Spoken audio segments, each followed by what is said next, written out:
Welcome, everyone, to Jimmy John's Field here in downtown Utica, Michigan. It's the visiting Westside Woolly Mammoths and the home Birmingham Bloomfield Beavers here on the USPBL Network. Jeremy Otto alongside Brendan Shabat to bring you the call here today. If you're watching in the stands on our My Michigan TV pregame show, we thank you. Hope you have a good night here on Jimmy Buffett night at the ballpark. I'm sure a lot of good tunes will be played with the live band out in right center field, so look forward to watching that as the game progresses. And look forward to this matchup here today as well, which, kind of finished in a flurry the last time around.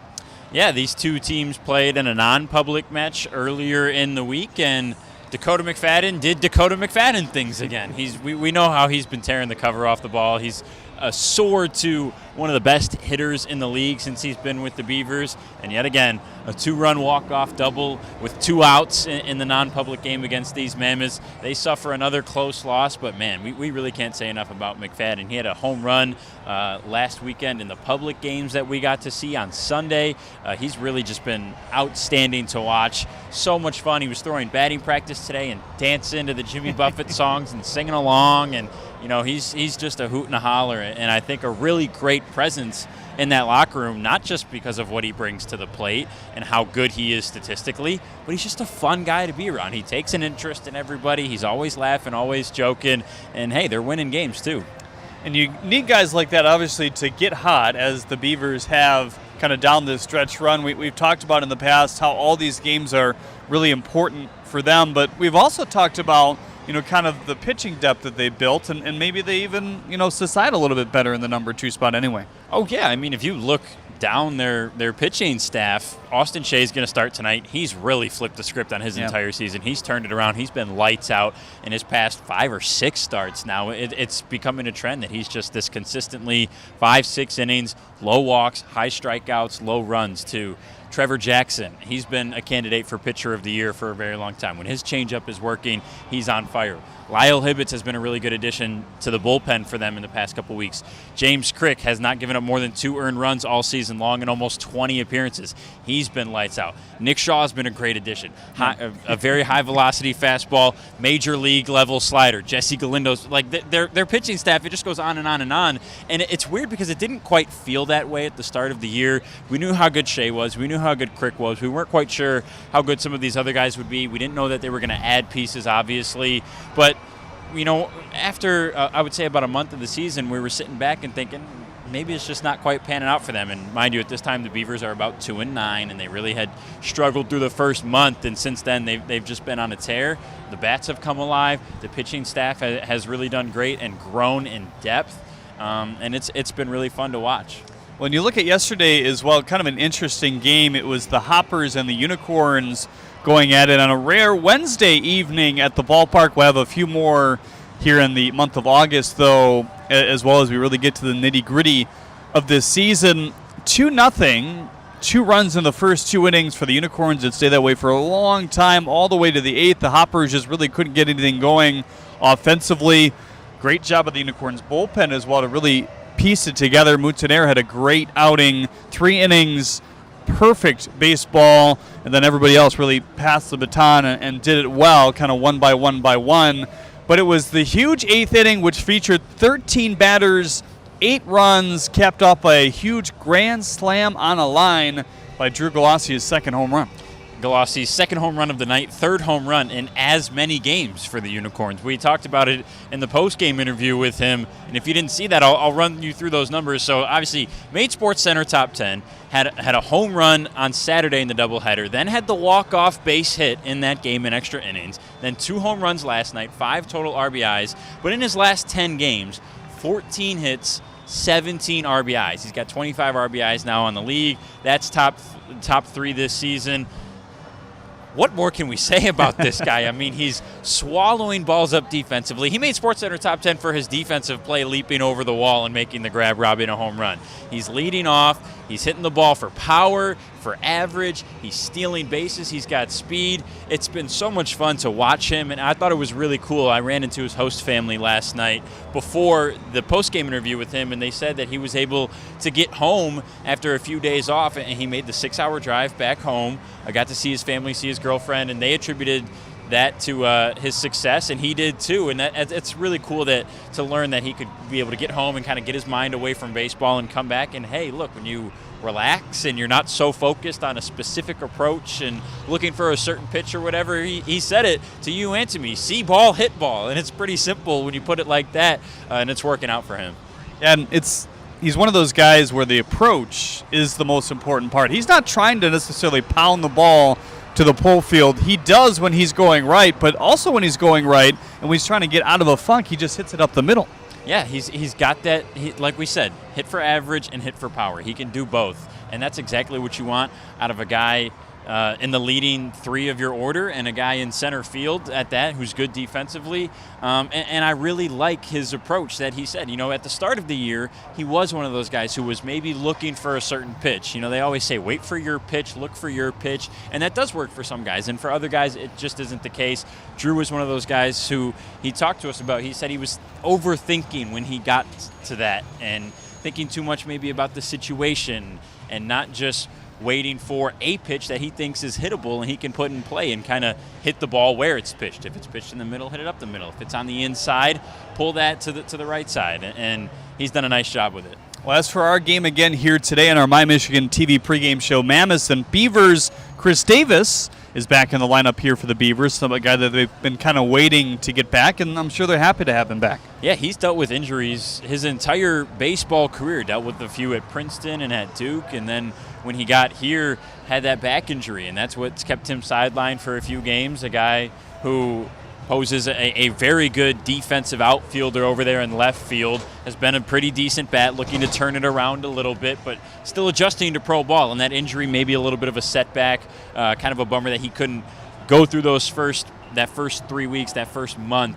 and just have consistent at-bats each week with the injury. But he gets back in the lineup today. Probably see him this weekend, too, in the doubleheader on Saturday. Hopefully that's the case, and hopefully he can get some base hits. Well, here on the broadcast, we'll have our pitcher comparison and our starting lineups in a little bit. If you're watching in the stands, we invite you to enjoy today's game, and we're going to send a special shout-out as well to Taylor Jellikowski. He's a father coming up in February, so congratulations, Jelly. Best of luck with that. Back with more after this here on the USPBL Network. Stick with us.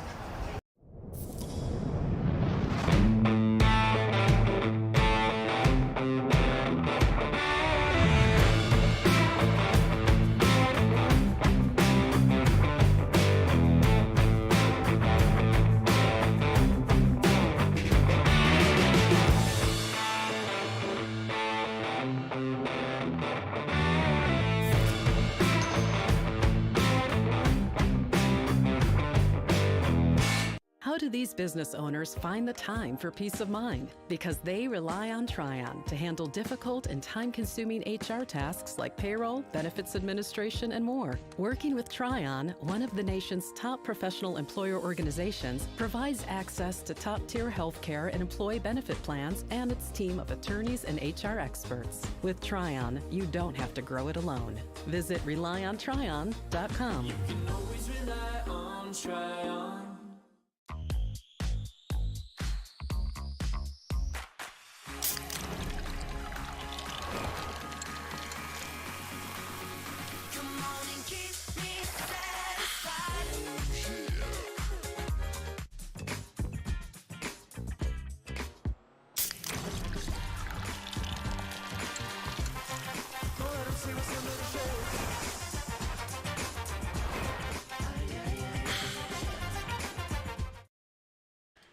Welcome back to Jimmy John's Field, everyone. Getting ready for Mammoths and Beavers here today on the USPBL Network. Jeremy Otto alongside Brendan Shabat to bring in the call here tonight. Time to take a peek at your starting lineups here today. First for the visiting Westside Woolly Mammoths. It's Tanner Thomas who will lead it off and plays center field here today. Elijah Brown bats second and plays first. Connor Emmett, the newcomer, off to a good start at the plate, 4 for 9. Will hit third and play right field. Houston Parker has his average up to 270 heading into today. He hits cleanup and bats third base. Brian Leaf bats fifth, and DHs Sam Loda, the newcomer, will bat sixth and catch here today. Connor Bagneski will hit seventh and play shortstop. Buddy Dwayne in the 8 hole as he plays left, and Mitch Morales bats ninth and plays second base. As for the home Birmingham Bloomfield Beavers, it's Marcos Castillo who will lead things off. He's got a .519 slugging and a .380 average into play here today as he plays center. J.D. Stubbs will bat second and play first. Dakota McFadden in the 3 hole as he DHs here today. Felix Aberrett will clean things up as he catches. Eric Whitfield bats fifth and plays right. Cameron Collette hits sixth and plays short. Sullivan at third base here today in the 7 hole. Ramirez will play second and hit eighth. And Chris Davis, as we mentioned earlier, back in the lineup here today after the back troubles. Good to see him back and ready to go as well. Following broadcast is brought to you by the following sponsors: Ascension, Belfour Property Restoration, Budweiser, DTE Energy, Fifth Third Bank, Jarpcom, Jimmy John's, Macomb Community College, McLaren Macomb, McQuaid Heating, Cooling, Plumbing, and Refrigeration, Metro Detroit Chevy Dealers, Pepsi, Scott's, and UWM. We thank all those fine partners for what they do for this league. Time for Brendan's keys to the game here quickly. What do you got? Well, Austin Shea, if he can keep the walks down again and bring the strikeouts up like he has been doing lately, the Mammoths are going to be in trouble. They're going to have to see if they can counter that, have some longer at-bats, take some pitches, try to get on base. It's going to be tough against Shea. And on the other side, Rafi Vasquez, the starter for the Mammoths. He's given up a decent amount of contact this year, but most of it has been relatively soft. So for the most part, if he can keep that number down, limit the base runners for this Beavers squad who has really flipped the switch with their hitting, they'll be in a good position to win. We'll step aside for the national anthem. First pitch when we come back on the U.S. PBL Network.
Slide into a new home.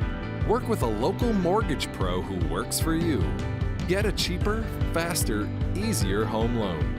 Find a mortgage broker near you today at findamortgagebroker.com. You hear about the promo that Jimmy's John's got going on? 5 off 20? How they pulling it off? Magic? You got David's Copperfields in there? Show yourself, Copperfields! Jimmy John's. $5 off orders of 20 or more. Check your checking. If your account doesn't get you pumped, amped, or geeked, make the switch to Genius Checking from Genesis Credit Union. It's just genius. Austin Shea on the mound here for the Birmingham Bloomfield Beavers as they face the Mammoths. They'll face Tanner Thomas, Elijah Brown, and Connor Emmett here at the top of the order here today. We talked about how good Shea has been. He's got some new faces to throw against today, so we'll see how he deals with guys like Connor Emmett. We'll see our first of Sam Loda. Mitch Morales is a new guy as well for the Mammoths. Could add a little wrinkle to this game for Austin Shea. Something we talked about yesterday. You kind of, once we get this late in the season, a lot of guys have been here since the start of the year, perhaps getting used to each other as far as opponents and, tendencies and strengths and weaknesses can make it a little difficult on both sides for hitter and pitcher to go out there and have a good day.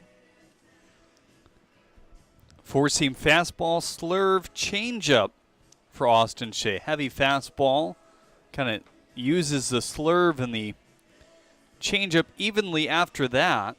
His last start was back in the 5th of August. 6 innings. He gave up 6 hits and 4 earned runs, 2 walks to 7 Ks.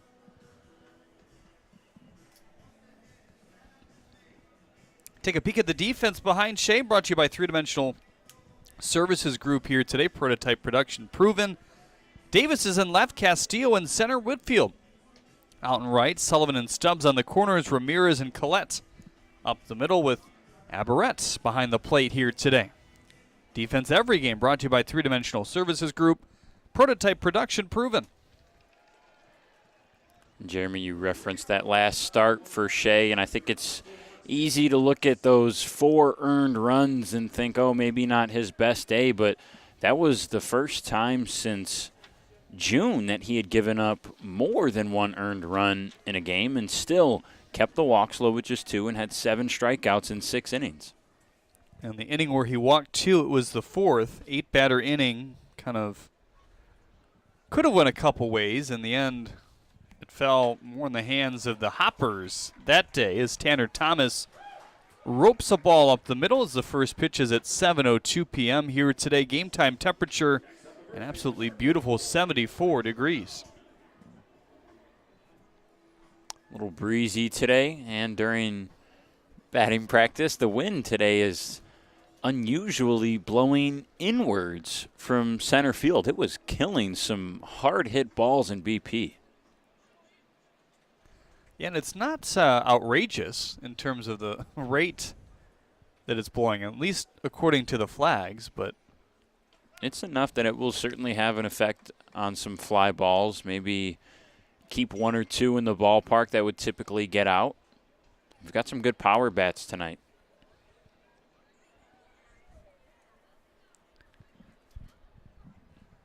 Now the 1-0 to Brown. Outside, 2-0 now on Eli.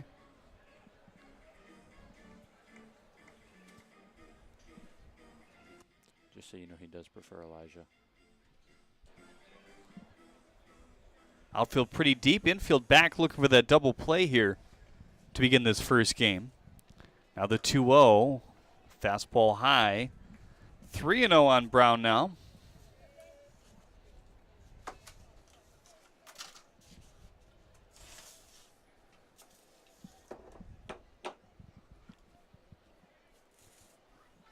Short lead for Thomas. Really don't want to walk these two guys at the beginning of this game because that puts a lot of speed on the base pass. Brown already has 18 steals. 18 for 18 this year. Yeah, we talked about it in their last game. Maybe not the guy who was the favorite to put up that number and be the league leader in steals at the start of the season. But he times his jump so well. He gets a great read on pitchers, and you add in the fact that he's just naturally fast. Yeah, he's going to rack up the bases. Fastball high, and that's exactly what happens here in the first. Single and a walk. Brings up a guy who's hot to begin his career, Connor Emmett. Now look at it either way you want, but Brown does have a runner in front of him, obviously, so that will slow him down a little bit. Going back to Connor Emmett, though, a guy who we saw make his pro debut last week, and I didn't realize it until today when I noticed him in the 3 spot, and I said, oh, wow, 3. And obviously he hit well in his first few games, but being down there in batting practice and just seeing him up close, he is a big dude. Muscular, certainly looks like he has the build for power. It's kind of funny when you go down there sometimes because we're fairly close, as we've talked about before, right, to the field, especially to home plate, but it does kind of take it to It's a whole different, nother level. Now the 1-0. Fastball at 91, his best velo here today. It's kind of been upticking as this inning has gone on. Swing and a miss there. I think even a guy like Austin Shea on the mound, looks average height from up here, listed at 6'5", and then you go down there and you're talking to him and standing next to him, you're like, yeah, he's all of 6'5", maybe 6'6". What a play that Emmett made on a ball on the extra inning. First game of the doubleheader that the Mammoths played on Saturday. Threw a dart to home plate. Unfortunately, Hewitt majorly shaken up on the collision. We saw him here today, though. He's doing better than you'd expect because he was down for a long time. He said better than he expected, too. Right. When he said when it first happened, it really hurt, and he thought he was going to be in some serious trouble, but he did say it feels better today. The swelling on that knee has gone down. Said he could catch today. I'm not sure if that was sarcastic or actually him ready to go, but I'm sure he won't. Here's the 2-2. Whittled in on the hands. Right to Sullivan. Feeds to second. And the back pick has a double play here in the first. Not sure what was going through Tanner Thomas's mind right there. I think that ball was quite obviously right off the bat a little pop-up for an out, and Thomas was way off the bag at second. You look at the trees, though, and that maybe paints a better picture of what this wind is doing. It's more of a kind of a swirling type wind. We'll see what balls do in the game. A lot of time by 8 o'clock, it'll change fortunes, if not before. Ooh. Good pitch to throw on. Didn't get him, though, as Ramirez, you could tell, thought that may have been the third out at second base. And, boy, if that was, this inning would have taken a 360. It already is getting that direction here with the first two reaching and already 2 outs on the board. Yeah, that's a quick momentum shift with that double play. But, man, Aberrett with a nice throw down. Ramirez, good job covering the bag. I thought Brown got a good jump, and then I thought Aberrett had an even better throw. Slurve away, 1-1 on Houston Parker. He's driven in 20 this year. Mammoths would love to at least drive in 1 the way this game started. Parker's been their best RBI guy this season. Ready and ready, the 1-1. Slapped into right, a base hit. Look out, Brown has speed. Whitfield comes up with it. He's around the third base bag. Good throw, but off the line. And swimming in for 1 is Elijah Brown. Just like we talked about, Houston Parker comes up big for the Mammoths. Not quite sure if it's him being in the 4-hole and having guys in front of him or just his knack for big-time hits with runners on. Probably a little bit of both, but he's just been so good with runners in scoring position this year. Here's Brian Leaf. Driven in 9 so far this year as well. First pitch to Brian. Fastball that nips the corner for strike 1. The average fastball for Shea has been around 89. He's maxed out at 93, which I think he may have hit once or twice in his last start. 0-1 slurve away. 1-1 on Leaf now. Thomas started this with a single. The walk by Brown put runners on first and second. The pop-up with the throw to second recorded the 2 outs, and then the single by Parker has us where we are right now at 1-0.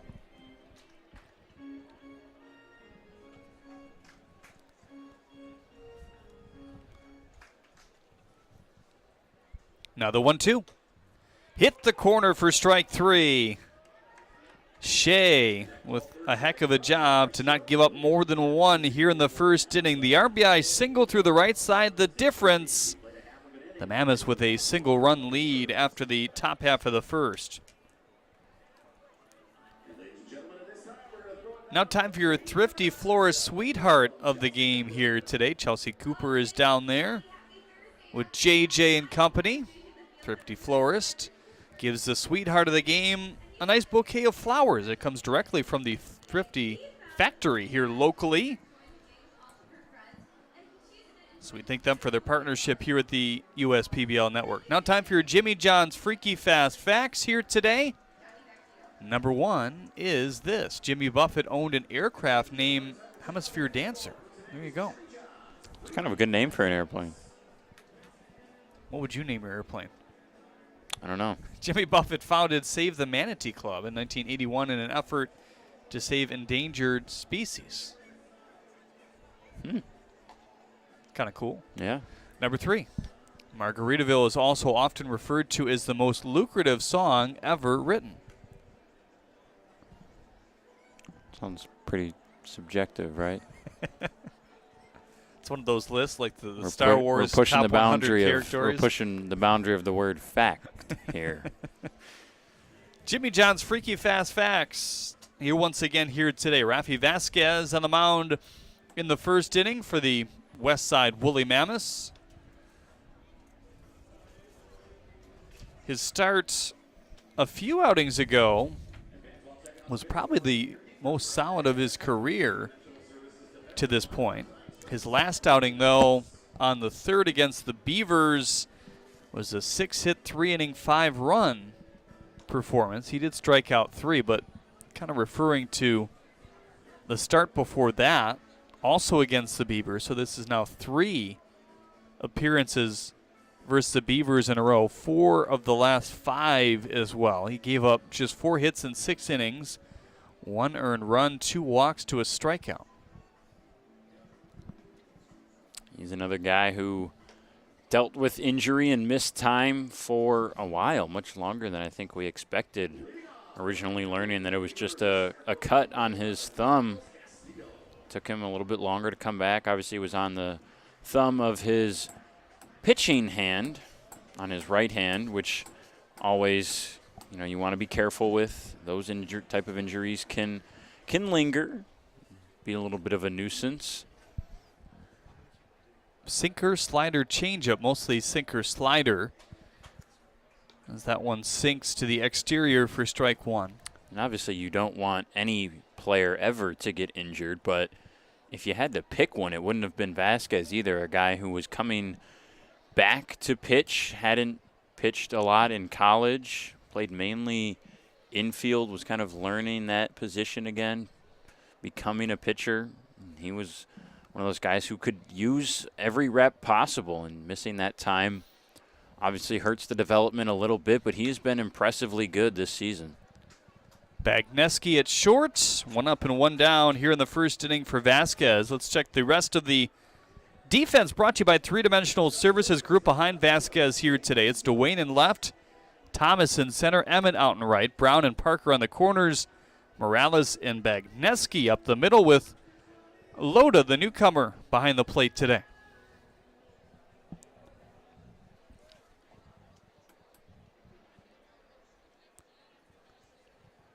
Here's J.D. Stubbs. Looks at a slider away. Stubbs, another guy tonight, like we talked about last night with some of the Unicorns hitting in a different spot. He's usually been in the 4 or 5 hole, all the way up to the 2 today. Trying to wake that bat up a little bit. 2-0 off the end of the bat.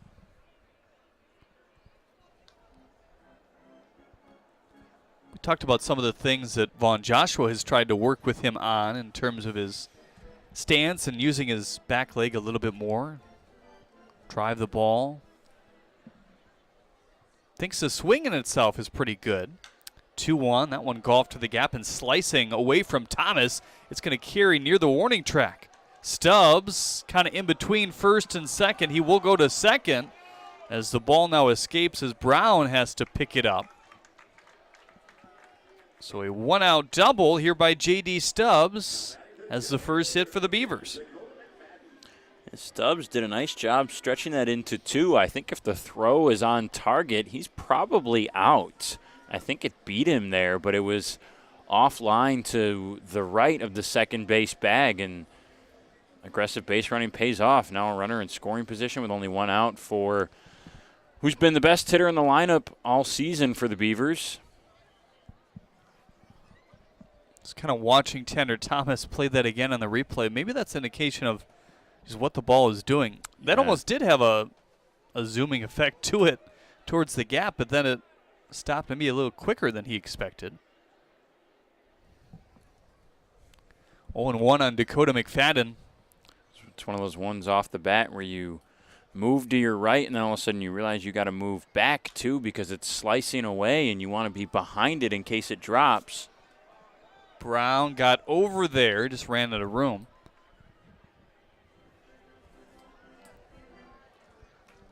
First inning brought to you by Ascension. We thank Ascension for their partnership with the USPBL network. 1 run on the board in the first inning for the Mammoths. It could have been worse. Leadoff single, then a walk, and immediately after a double play, pop out, which you don't say much often. We had one of those last night too.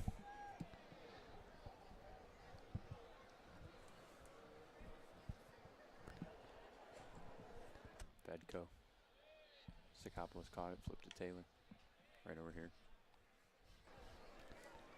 1-2 on McFadden now. 7:03 slugging just in a Beavers uniform. On the ground to Bagneski. Awkward hop, handles it fine. 2 outs and Stubbs advances to third. Obviously the intended goal is to score the run, but moving him over 90 feet closer still is always a good thing, and another good hitter behind McFadden, certainly capable of bringing Stubbs home with a single. Here's Felix Averett now.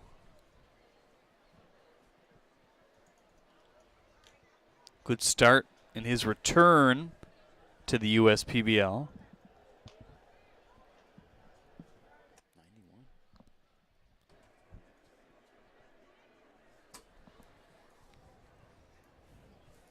Said 92 on the board there first too. Looks like Vasquez wants a new ball here. Infield back with 2 outs and the runner on third. Outfield kind of at medium depth right now. Most of the fielders staring straight into the sun at this point. It's kind of that awkward batter is what we talked about this yesterday. You can literally watch the path of the ball. It'll enter a shadow, out of a shadow. Enter a shadow, out of a shadow. I mean, I think if we just count on the way to the plate. You got zebra stripes down there. Yeah, it starts in a shadow, then into light, so there's 1 change. And back to a thin shadow, 2 changes. Back to light, 3. Shadow, 4. Light, 5. It changes 7 times on its way to the plate between shadow and sunlight.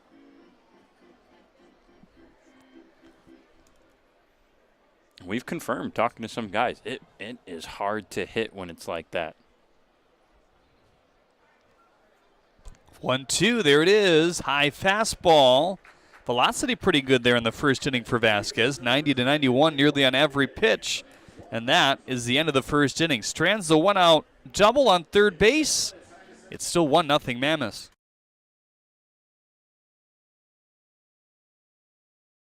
I'm all in with HR and Organizational Development Council. I'm all in with Marketing and Business Development Council. I'm all in with Operations and Member Experience Council. I'm all in with CEO Council. I'm all in with Lending Council. I'm all in with CFO Council. I'm all in with Technology Council. Our credit union is all in with CUNA Councils. They call me Prospects. Since the day I was born as a diver's watch, the challengers of the world have taught me many things. Life is not a numbers game. It's about challenging ourselves. No matter what happens, just follow your heart. These pioneers drive our generation forward. Not by setting records, but by never giving up. Keep going forward.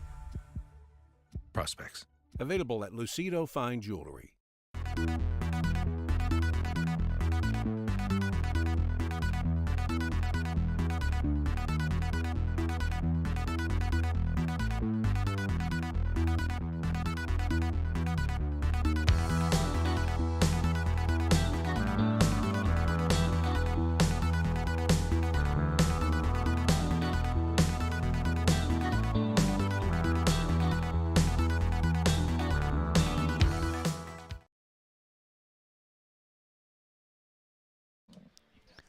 Jeremy and Brendan back with you here, the USPBL Network. So glad you could spend a part of your Thursday with us. Plenty of baseball to come as well. Friday, Saturday, and Sunday still left. Tomorrow, Catholic Night at the Ballpark, presented by Alliance Catholic Credit Union, along with Friday night fireworks. Here today, Jimmy Buffett night.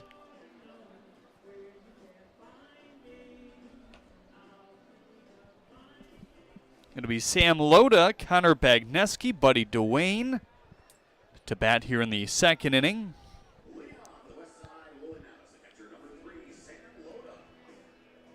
And this is what kind of context is important in baseball at times. You know, an error can put a bunch more runs on the board. Obviously, those aren't earned runs, but that can make an inning inflated from a pitching standpoint as well. But in the first two batters reached, the velocity maybe a tick down for Austin Shea. It improved as the inning went on. Quickly got a double play after those two base runners. And a run did score off the single the opposite way by Houston Parker, but then struck out Leaf. So all in all, not bad. And those are situations at the beginning of the season, a couple weeks, 3 weeks in, that Shea probably wouldn't have gotten out of. Yeah, I think so. I mean, especially with the walks, we kind of saw that be a compounding issue at the start of the year. It seemed like one walk would lead to another one or two, perhaps in the same inning or later on in the game, that made it really difficult for him to fight out of those jams and those tough situations. 3-1 on Loda. But you keep those walks down, and that balances out with more strikeouts and less difficult situations that you find yourself in. And then when you are in those situations, it's easier to get out of them because that confidence is built up. There's walk number 2. So both leadoff base runners have reached.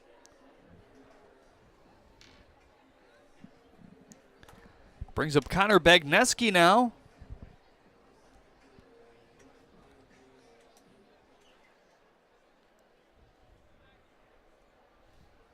Looks like that wind blowing in early has died down a little bit.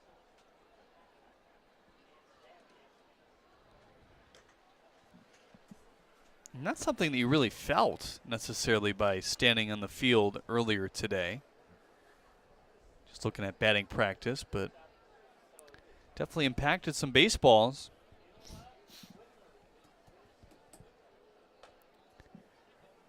Boy, do we have some key home runs yesterday, both of them by Drew Galassi. He homered in the first inning. Hit second yesterday, so he was the second batter, gave them a 1-0 lead, which in the end won the ball game. And then obviously the grand slam late to really put the game out of reach. 10-0 at that point. It finished 11-0. That eighth inning, a 13-batter inning. 8 runs crossing the plate. Couple walks, an error. 6 hits. 3-1. Fastball outside. That must not have been a...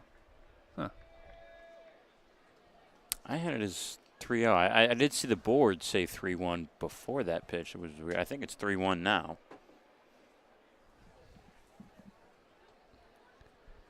That's what we'll go with. The 3-1 off the glove there. Loda trots to second. Bagneski to first.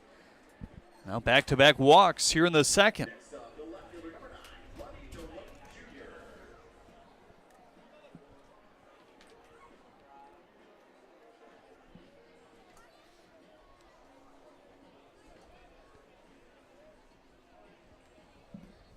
So here's Buddy Dwayne Jr. now.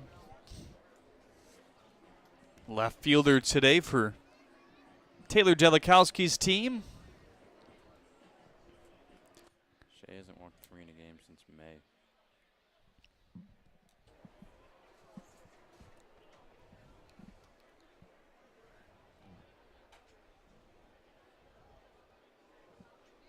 Middle of the infield looking for the double play here. Outfield back is the fastball pumped in for strike one.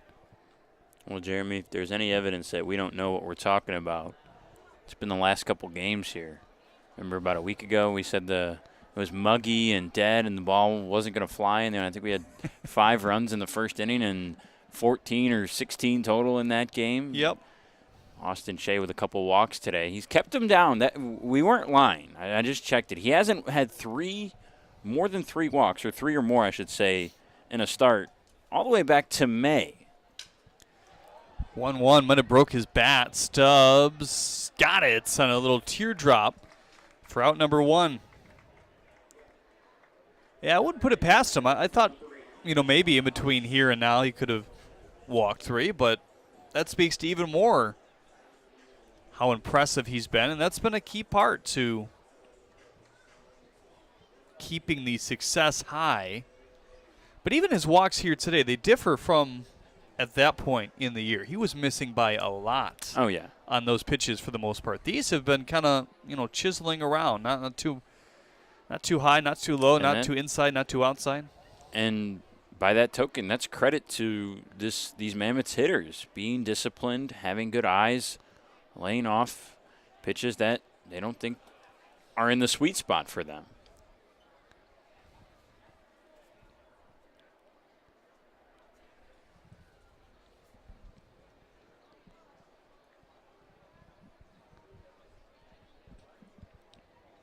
No one team really sticks out when you look at the team categories in terms of walk percentage or strikeout percentage. They're all kind of hovering right around league average. The Beavers walk the least amount, but still it's not that much of a in-your-face type of thing. They're the second most strikeouts as well, but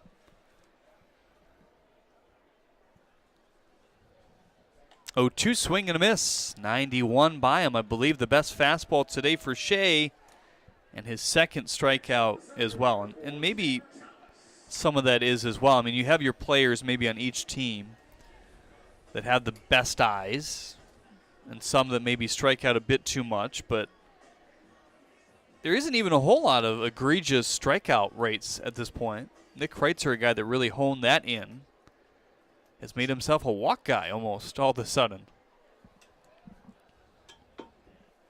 We've seen a few guys like that. There's a scattered number of hitters throughout the league who perhaps have more walks than strikeouts, or pretty even numbers.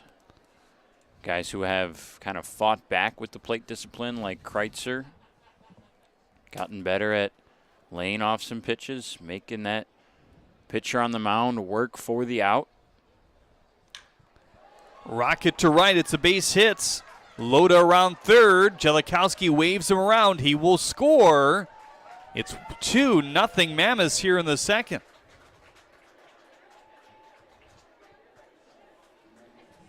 Tanner Thomas with a quick 2 for 2 in these first 2 innings. He gets an RBI on that second one.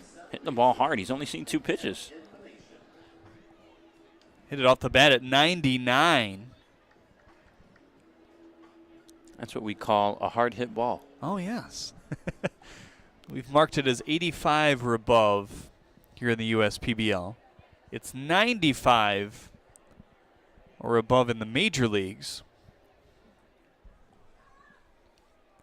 according to hard hit percentage. Yeah, that's just statistically. Sure. As well. You can see a ball that looks like it's hard hit. No, it's 84.4. Well, it's not hard hit. Right. You just didn't make the crack. Statistically not, but if you got to duck out of the way when you're the infielder catching it, save your face, then maybe. Brown walked and scored back in the first, also stole a base. He's now 19 for 19. That was the danger, though, in putting both Thomas and Brown on back-to-back. And I'm sure that's why Taylor Jellikowski likes these guys right here. Put some pressure on in the back of your mind. Even if they don't both reach, either one reach, you have a chance of seeing him on second base the very next pitch. The thing for me that stands out about Elijah Brown's 19 for 19 number is imagine where he'd be if he was getting some of the hits he maybe deserves. He's got a 348 on base, and a lot of that is walks. That should probably be a little higher. We've talked a little bit about batting average on balls in play. He hits the ball very hard, one of the best hitters in the league as far as contact, but he's been relatively unlucky on where he's hitting it.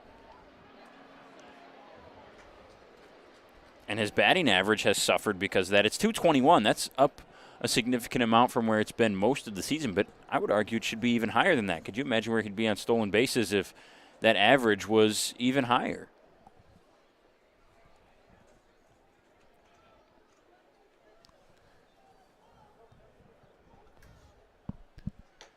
One in for strike 2.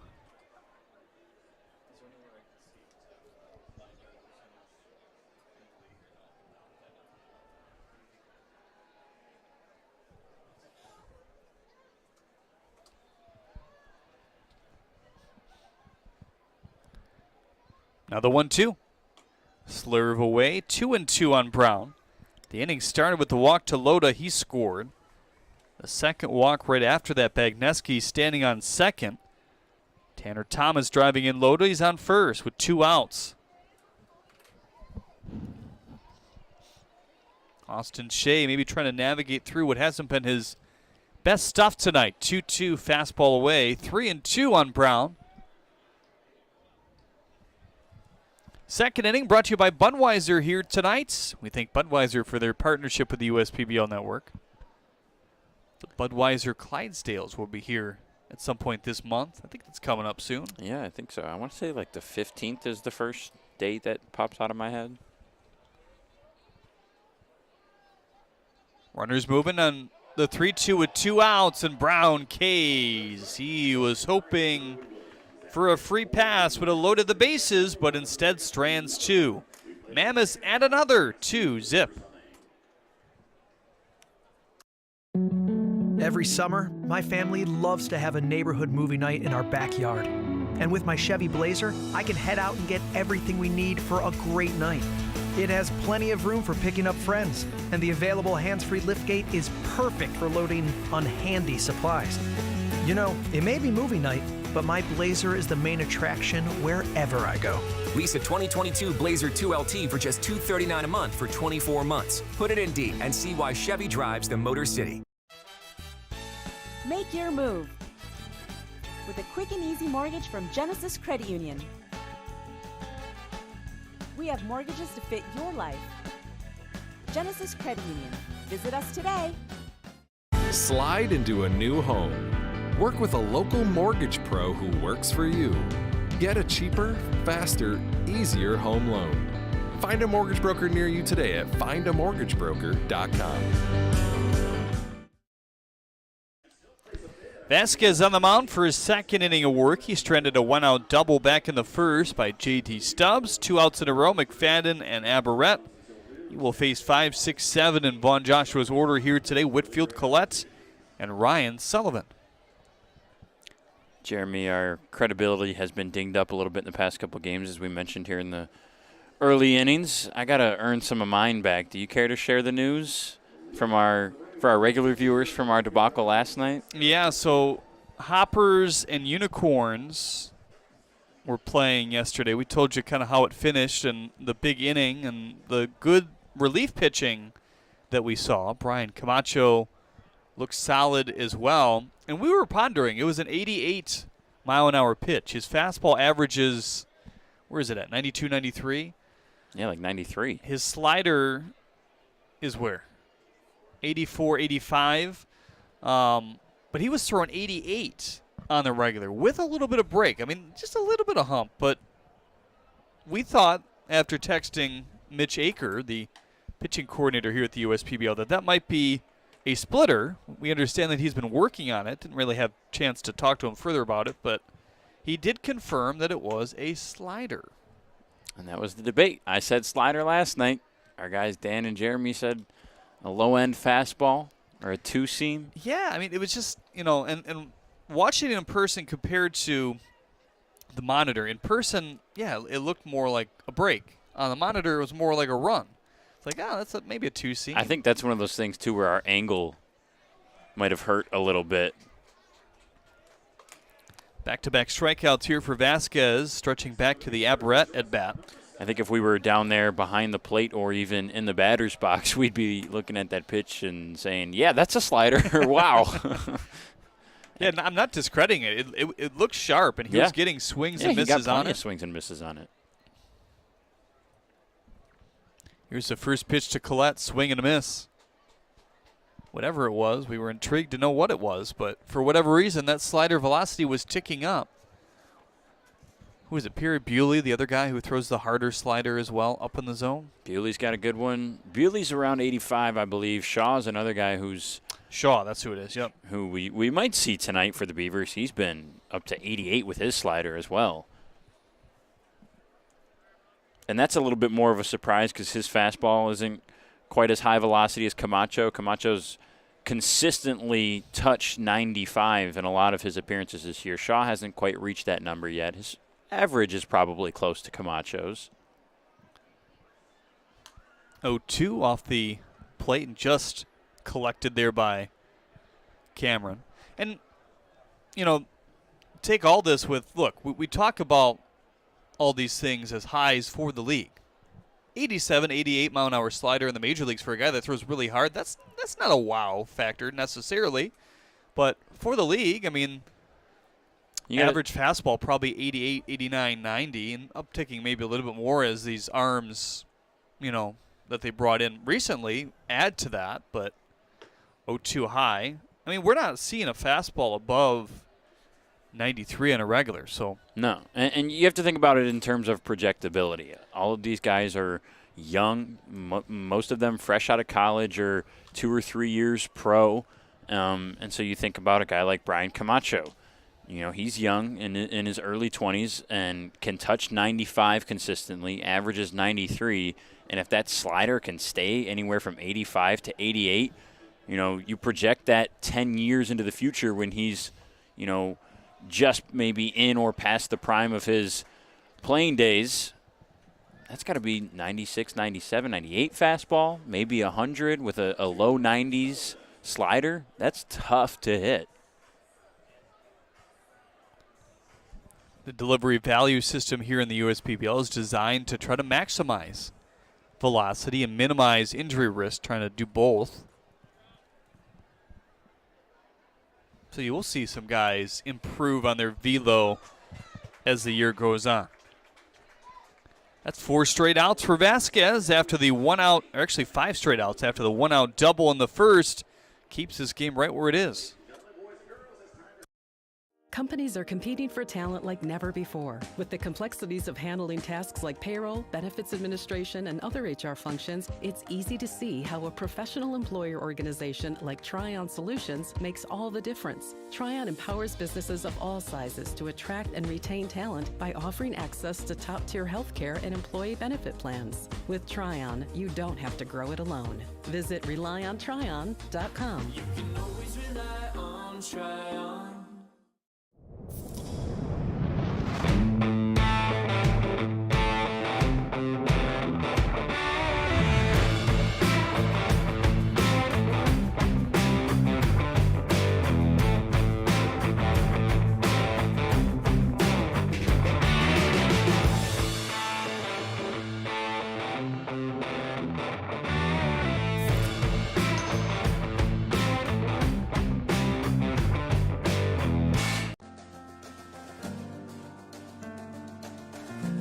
We joined Green Path and instantly felt a support around us. They developed a plan on paper, and this is how we're going to do it. The plan that they gave me was something that was sustainable. It was something I could do. It was actually lowering my payments monthly by hundreds of dollars. Choosing Green Path is a no-brainer.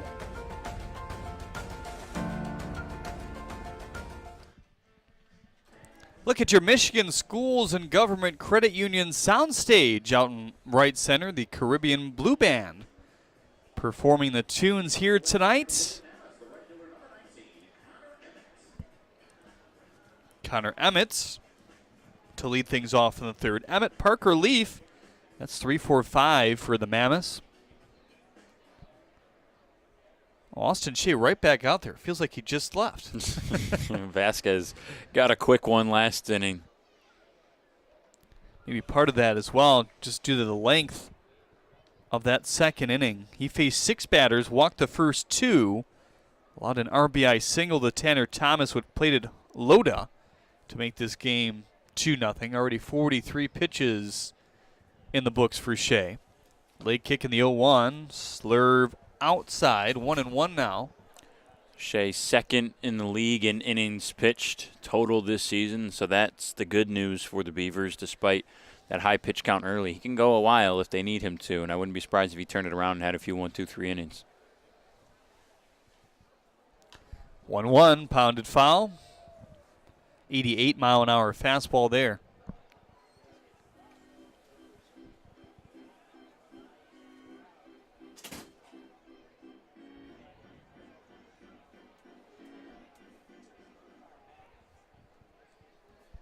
Fastball that averages 89 for Shea. The 1-2, there it is, down low, 2-2.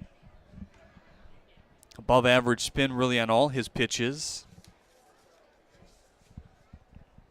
Gets quite a few swings and misses on the slurve and the fastball. See what he goes to here, maybe a high fastball. No, inside changeup. 3-2 on Emmett.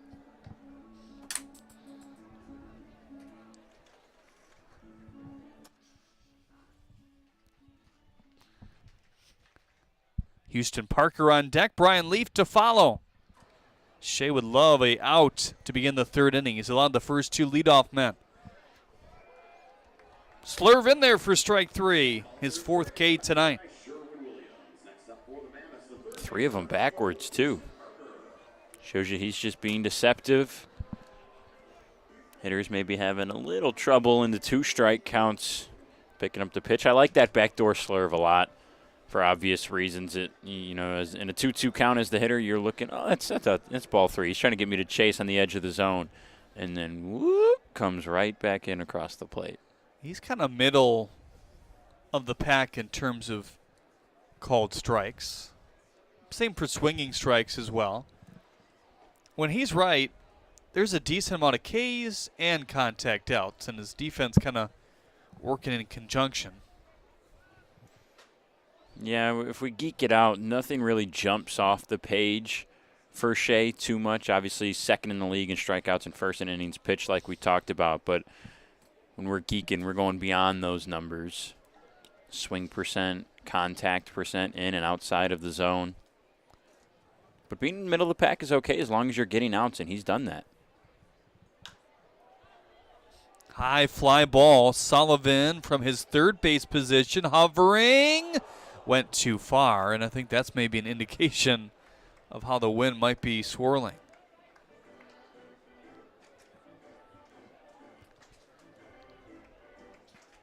Those high ones that are way out of your original spot are hard to follow, that's for sure. You think, high pop-up, you got time. That one's kind of bounding away from Sullivan. At a position he hasn't played a lot, too. Yeah, hardly at all. Mostly outfield and first base. 1-2. He did go. That's now 3 straight Ks for Shea. If you're thinking, how does the cutout and the field look in terms of first versus third? It's pretty much the same. Yeah, it's symmetrical, as we say in the business. Who says that? I do. Brian Leaf struck out looking back in the first inning. He's one of 5 strikeout victims now. Slurve away in the first pitch. Loda on deck. He walked and scored in the second. 2-0 Mammoths off 3 hits and no errors. No runs off 1 hit. And no errors for the Beavers thus far. Now the 1-0. Ripped back to the screen.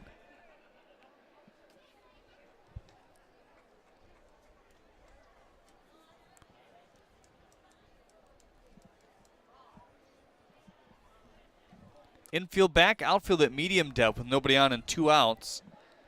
Leaf has that power. Ball's kind of deadening here today, though. 1-1. Slurve just misses. 2-1 on Leaf. If you're going to throw that slurve to this guy, got to keep it low like Shea did there. It's not really a strike pitch. He's just trying to get Leaf to chase. Anything up in the zone with that slurve is going to be sitting in the river. Where did that ball from Galassi land yesterday? I'm not sure I even saw it land. I think it was in my trunk, which for those of you that don't know, we have our employee gravel lot behind those trees out there and right. Checked his swing. Did he? There's no appeal as the baseball escapes. Now they'll check it, and they say he did not go. They got the call against Parker on that very type of pitch. Yeah, it worked the first time. Try to go back to it. This unofficially already is the 4th 3-ball count that Shea has dealt with. 5th, actually. 3 walks off it. See what he does here. Tipped into the glove for strike 3. Shea K's the side. Going back to the second. He has struck out 4 in a row. That's your 5th third bank, 5th third out of the game here on the USPBL network. Now time for JJ the Water Boy, presented by Michigan First Credit Union. JJ getting ready to deliver the water to the base pass umpire. Might have to deliver some hot chocolate today. If you're looking at you, I mean, you've already got the It's chilly. the sweatshirt on. My goodness. Breezy. We've already high had 70s, and already- it's 68 degrees in this air-conditioned press box. I don't want to hear it. We've already had an intern come in and get a sweatshirt, too, who's outside. So clearly I'm not crazy. Well, I am crazy, but I'm not the only one. Now time for your DTE Energy Kid Race. The mascot here today, it's Harrison, who will race against Buzz the Beaver.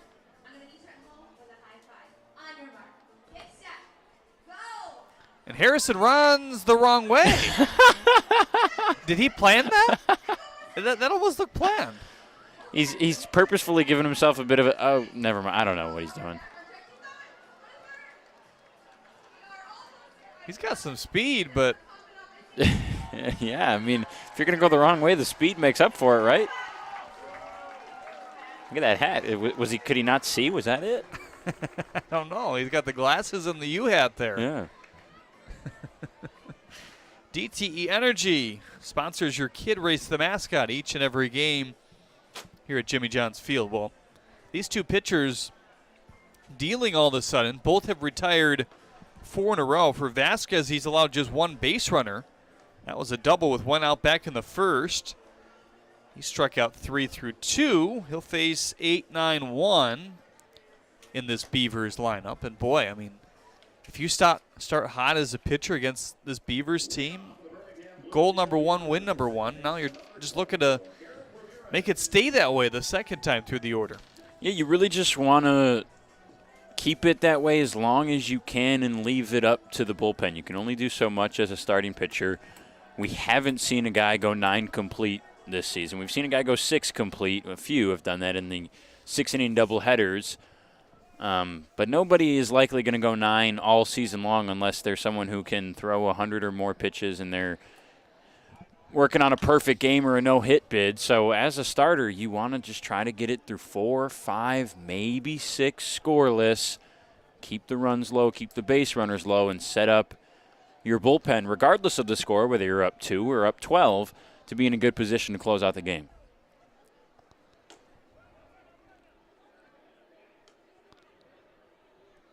Ramirez looks at a ball outside, 1-1.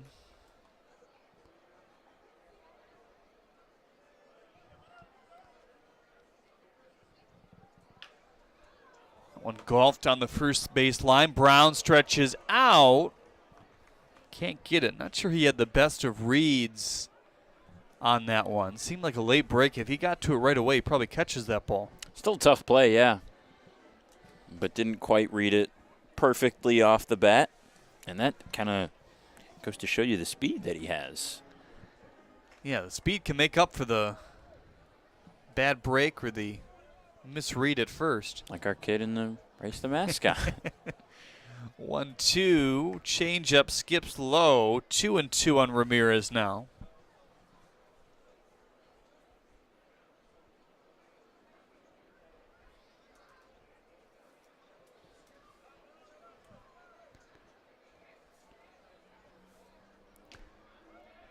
Bust him inside with that hard sinker. Boy, did that play up. But couldn't get it for a strike. His 30th pitch here tonight is a ball. It's a fastball that the velo has been up a little bit. There's one at 89, tipping Ramirez out of the zone, but called for strike 3.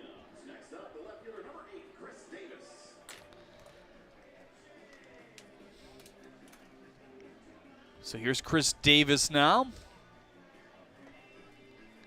He played for the first time in a little while in the non-public the other day. It was on Tuesday between these two teams. He had not played in a game since the 15th of July. He was 0 for 2 in that one with 2 walks and a strikeout. That's one thing you think about when a guy has been on the shelf, and obviously with the back injury, you're not really able to swing the bat much before you come back. And then you have, on top of that, you haven't seen live pitching, so you wonder how their view of the zone will be and timing. For Chris, it was not just that he couldn't swing. He couldn't do much. He was having trouble walking the first few days after that. Fastball at 91 high. I'm going to have trouble walking if I don't fix his posture here. It's mid-game. These long days, man. It's check. hard to keep it up. I've tried. You and I both. Slider away, 2-2 on Davis. You at least don't have this pile of stuff in front of you. I've got like a filing. I don't know what do you even call that. Like an open little filing cabinet? An open filing cabinet cubby thing that I've got to lean forward and look over to see the pitch.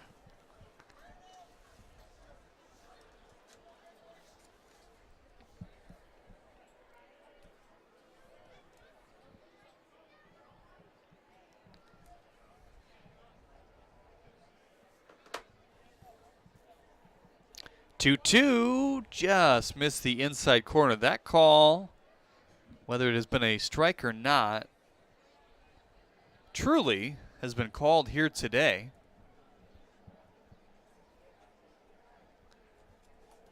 More so for Shea. That's why he's gotten a lot of those backwards Ks. 3-2 on Davis now.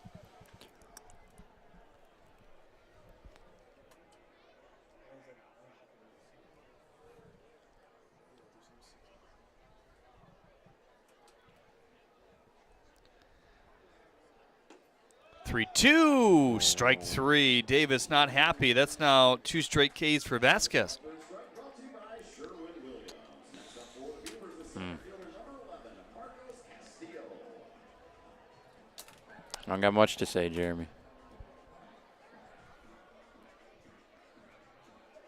2 up and 2 down for Vasquez. That's now 1, 2, 3, 4, 5, 6, 7 in a row. Going back to the first. First pitch slider wiped out for strike 1. Rafi's at least getting his money's worth with these strikeouts, stretching that dollar as long as he can. These calls are ones that I wouldn't be surprised to see go either way. The one to Ramirez and now the one to Davis. Another slider, lollipop to Parker. Swims up, throws it across the diamond for out number 3. And then that is now 8 straight retired for Rafi Vasquez. 2-1, 2-3 innings in a row. Still 2-0 Mammoths as Brendan Chabat takes over on play-by-play when we get back.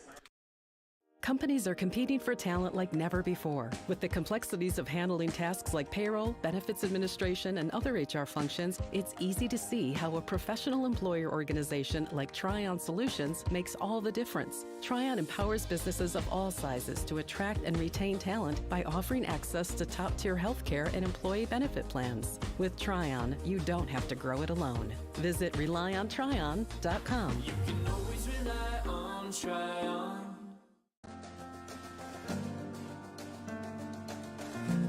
We joined GreenPath and instantly felt a support around us. They developed a plan on paper, and this is how we're going to do it. The plan that they gave me was something that was sustainable. It was something I could do. It was actually lowering my payments monthly by hundreds of dollars. Choosing GreenPath is a no-brainer.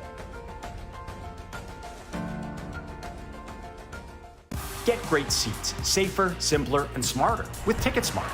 Choose great seats from over 125,000 live events, all backed with a TicketSmarter 100% ticket guarantee. Get your tickets smarter at TicketSmarter.com. Austin Shea goes back out for the fourth, holding a 2-run lead. Sam Loda leading it off for the Mammoths. Austin Shea working against a 2-run deficit. Mammoths up 2-0. Loda, Bagneski, and Dwayne Jr. here in the fourth. For Shea, 3 up, 3 down, all on strikes last inning in the third, and 5 of the last 6 outs have been on strikes for him. It's a generous strike zone here tonight, but these pitchers are taking advantage of it. Why wouldn't you? Trying to put it just maybe a hair outside on the corner, especially to, I guess it's worked both ways. It's kind of be on the same corner, though, on the inside corner for the lefties and the outside corner for the righties, where a lot of the strikeouts have come thus far. First pitch to Loda. Fastball popped back foul. And for Shea, that's kind of where his delivery takes him at times. So a little bit easier for him maybe to get out there and get those calls.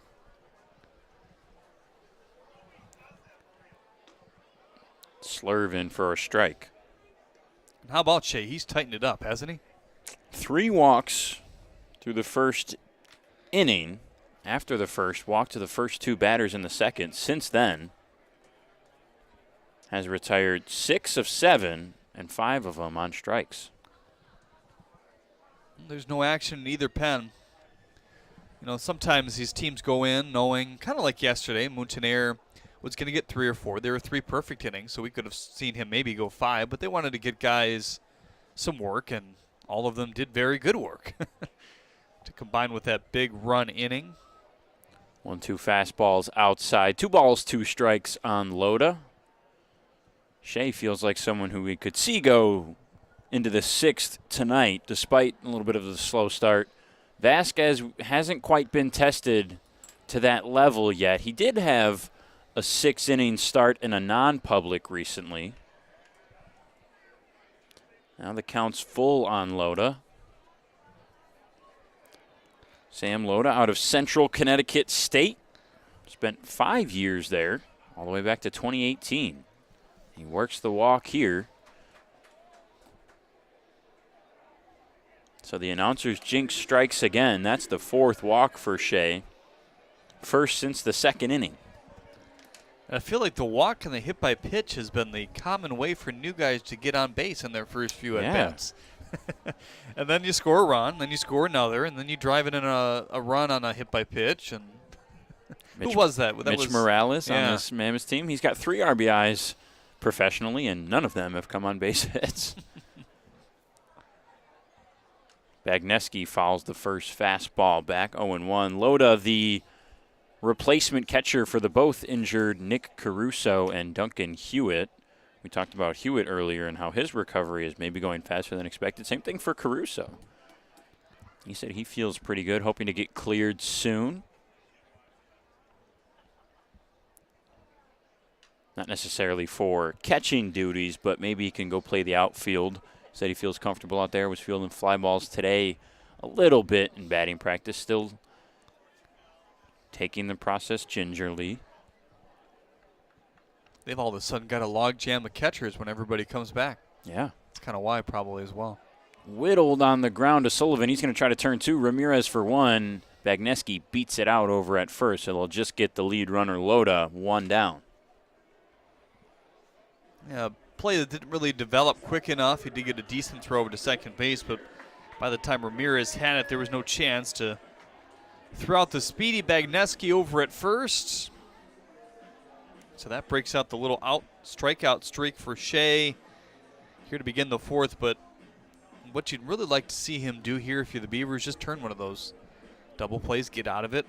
Haven't had many quick innings so far here tonight. Your pitch count already up to 67 here in the 4th. And Barrett blocks that one in the dirt to Dwayne. He popped out his first time up. You mentioned the double plays. Shea hasn't had any traditional ground ball double plays. Does have one today that went P5, and then 5-6 on the back pick to get Thomas over at second base. That was back in the first inning. 2-0 on Dwayne.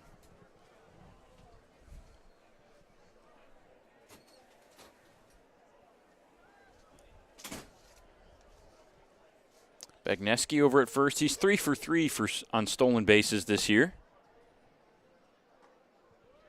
Could see him use some of that speed here in for a strike as Dwayne watches it go by. Buddy Dwayne, 27 games this year, hitting .233.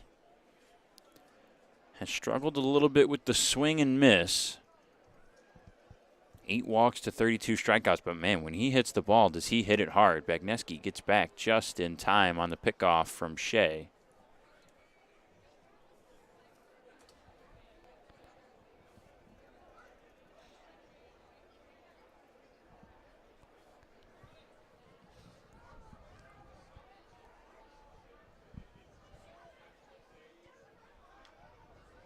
Tips the 2-1 off the end of the bat. And Bagneski is kind of an interesting guy, at least on this at-bat, to watch over at first base. You've already seen Shea thrown over. His lead won't start large, but then he kind of trickles and trickles and trickles until, yeah, it's a good 2 to 3 stride lead. He's almost into his secondary by the time the pitch is set and coming home. There he goes. On the ground, just past the glove of Shea. Ramirez won't get Bagneski. Now the throw to first. Couldn't tell what the call was, whether either runners were out. It looks like Bagneski is pleading his case. I think they say he went off the bag. Yeah, he signaled 1 out. Dwayne looks to be safe at first. And now our 2 umpires are going to converse. Jeremy, you've got the replay over there. That's the right call. He was off the bag. I think one of the questions for me, did he run off the bag or was he pushed? Because Bagneski didn't slide. Ramirez was going to make the tag. So they say they confirm the call out at second and safe at first. So again, back-to-back fielders' choices. This one just goes 4 unassisted. Ramirez tags Bagneski out. I watched it about 5 times. He wasn't pushed. At least from the angle that we're seeing, and we only have access to one angle, but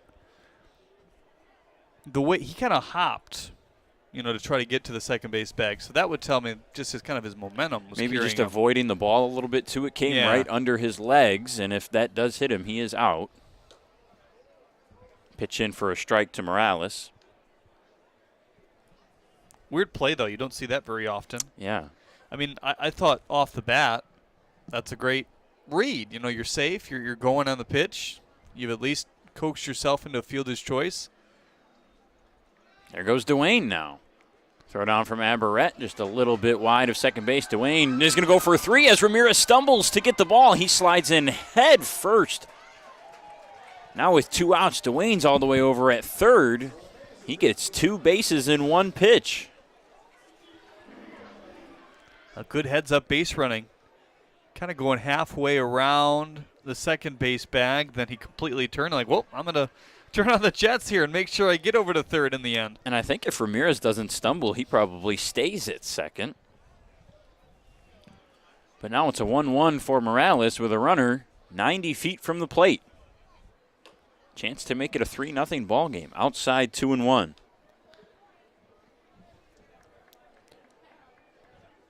Morales 4 for his first 21 professionally. Struck out back in the second.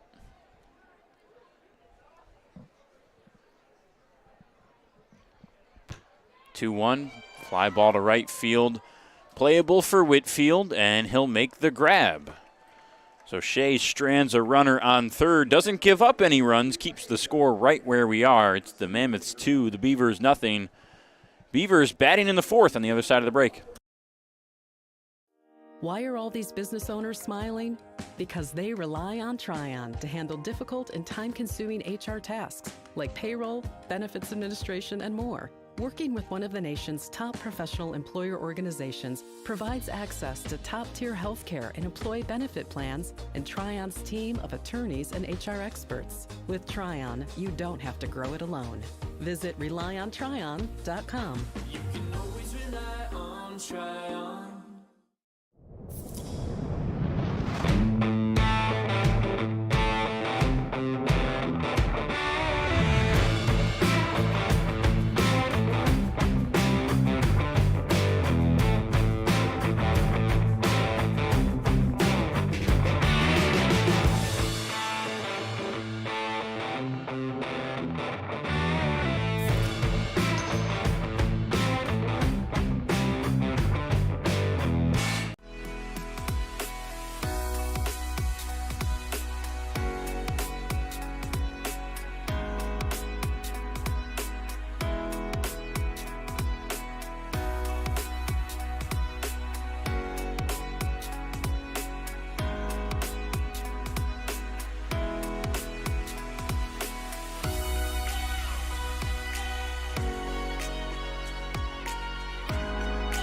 Throughout your life, from big moments to ones well-earned, we're your financial guardian angel.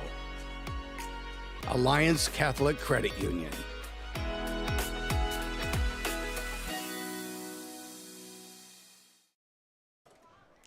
Rafi Vasquez, only one hit given up through 3 innings. He's out there for the fourth. First pitch to J.D. Stubbs. Checked his swing. Loda pointed down to third. He's still used to his college days. They did say he went, so it's a strike on Stubbs.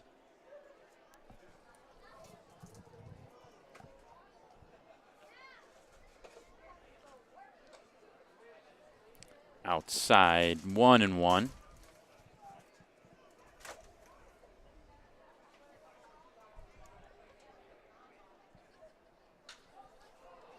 Out there to center field, Tanner Thomas charging in, diving. No, he can't make the grab. It sits just in front of his glove.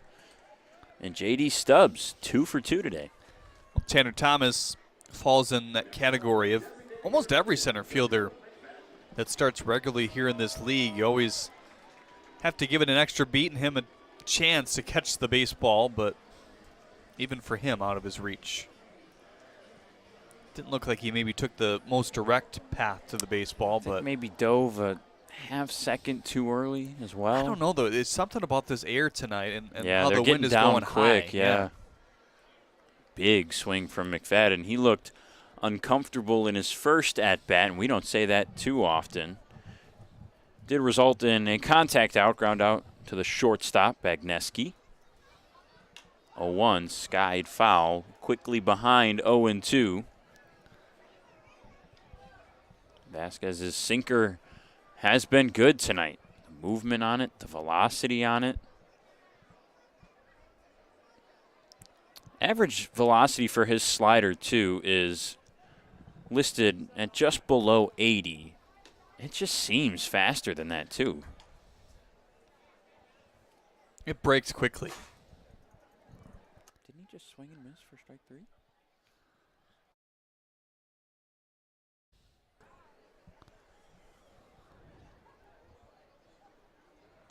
Swing and a miss. Down goes McFadden as he tipped that one for strike 3. Vasquez with 6 strikeouts today.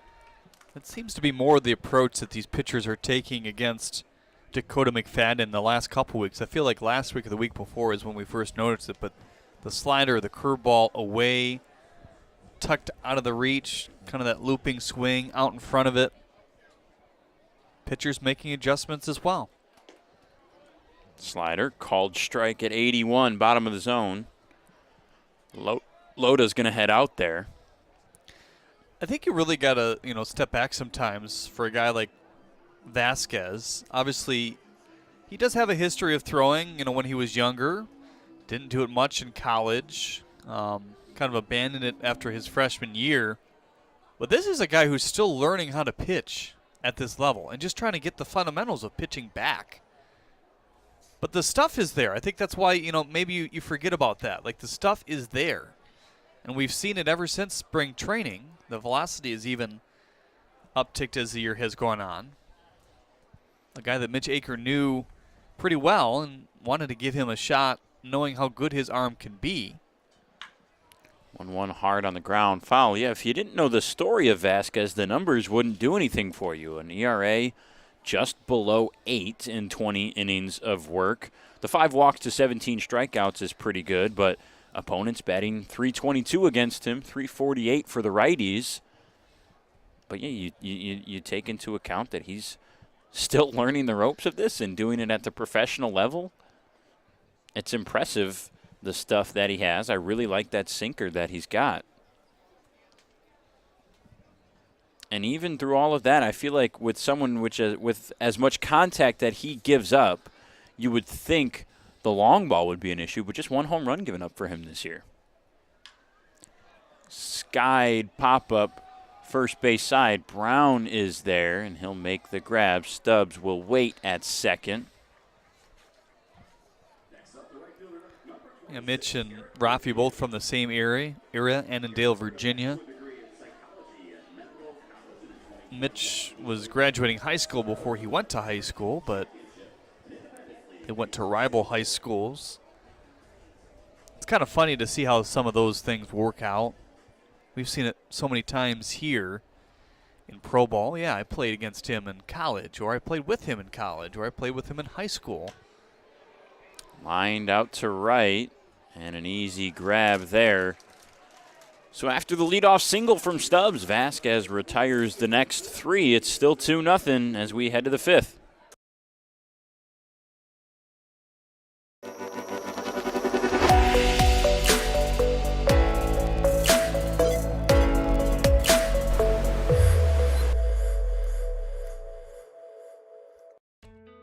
As your neighbor who works at Ascension, Michigan, and a cardiologist who's practiced for more than 20 years, I'm going to keep asking, how are you feeling today?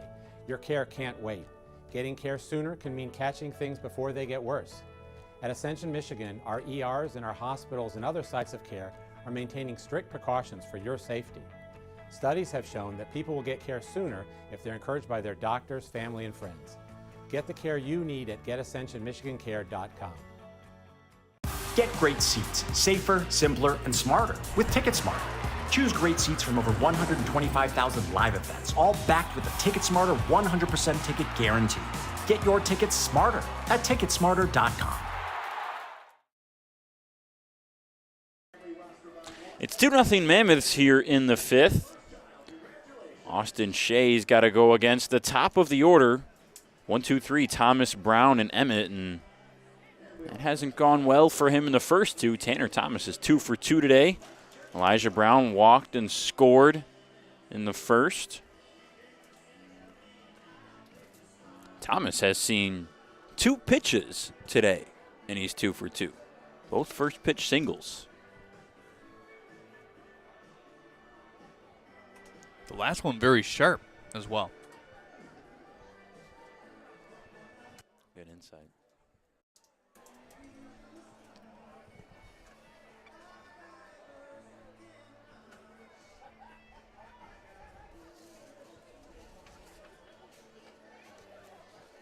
Shea this season, pretty good ratio numbers when you look at strikeouts and walks. 64 Ks to 29 walks. 11.4, that is, strikeouts per 9, and 5.2 walks per 9 innings.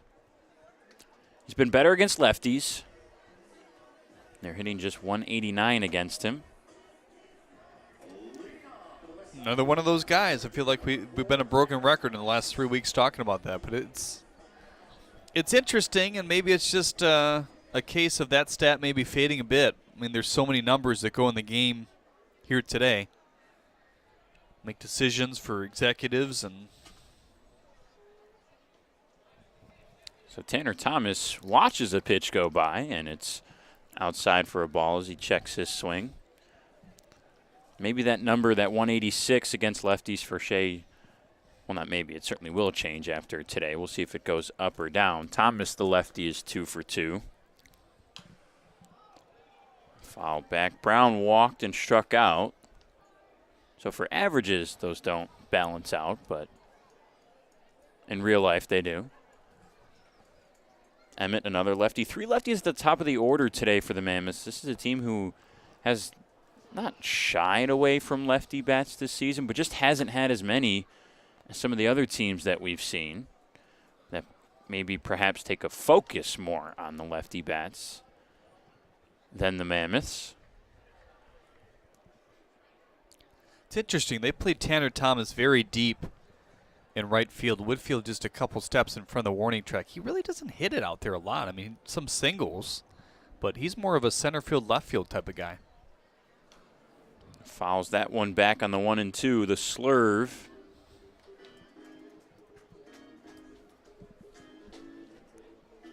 Thomas in the lower end of average distance of hitters. And if you're wondering what that looks like, 24th in the league at an average distance of 204 feet.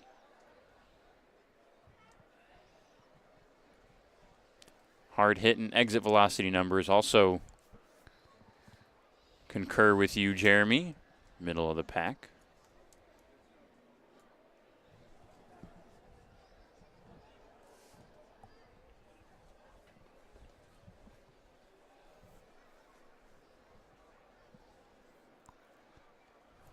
Two balls, 2 strikes. Mammoths leading by 2. Inside, got him, strike 3 as Thomas ducks out of the way. He's caught looking. Most hitters have not liked it, but that's been a consistent strike 3 call here tonight. And the first time since the third of the Descada batter, he struck out the side and 4 in a row between the second and the third.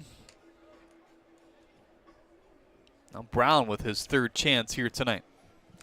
So 7 already for Shea. We're through a 4 and a third of his start.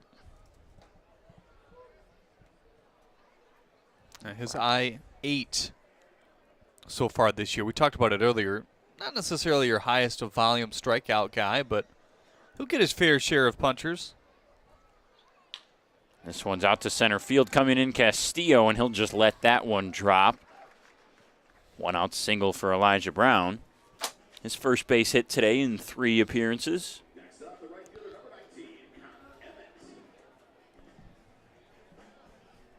And that's one thing. The power has come as well, you know, kind of choking up on the bat less, but the contact seems to have improved for Brown as well.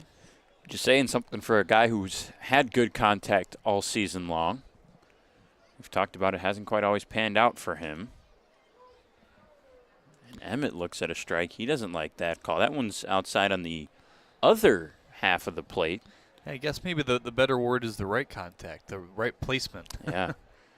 Whether that's intentional or not, hard to say, but. Now he's on first, and Shea is aware of that with nobody in front of him. He's got free reign to do what he wants with those 20 stolen bases this year. We never really see pitch outs in this league, but maybe it's time against the man on first right now. It seems to work out for him. There he goes. That pitch in the dirt, and Aberrett can't even collect it. Brown quickly to second. He'll hold on going to third. Little gimpy after that slide, maybe. And pickoffs is just not something that's a focus. I think it's just viewed as something that it's hard to get to from a pitching coach perspective. Obviously, 2 guys that have to spread around the whole league and work on things all throughout the week with these guys, but it's a lot of time to dedicate. Now Brown goes to third, and Aberrett lets that one get by. Brown's rounding third. He slips, but there's nobody covering the bag, so he's got nothing to worry about. 2 quick stolen bases for him. I was just about to say, he made a beeline. He did not stop on his round of third. He thought he was either going to force the throw or make it positive that he was going home. I think his manager whispering something about that over there, but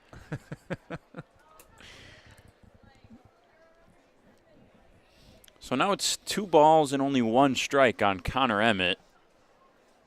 Chance to bring home a run. Infield now in. They're going to have to check the runner at third. Who knows? Maybe he'll steal home. He might. Haven't seen that yet. We have not. Unlucky for Brown, it's a righty in Shea on the mound. Wouldn't be a horrible gamble. We've already seen 2 get away from Aberrett thus far. 3-1, fouled back. That's not because Aberrett is a poor catcher or anything. He's certainly one of the better in the leagues, but just maybe on the pitching side of things, Shea has not been able to hit the glove much. I think a part of it, too, is the runner on the move as well. Changes your stance, and maybe your eyes look away for a second. 3-2, another foul ball.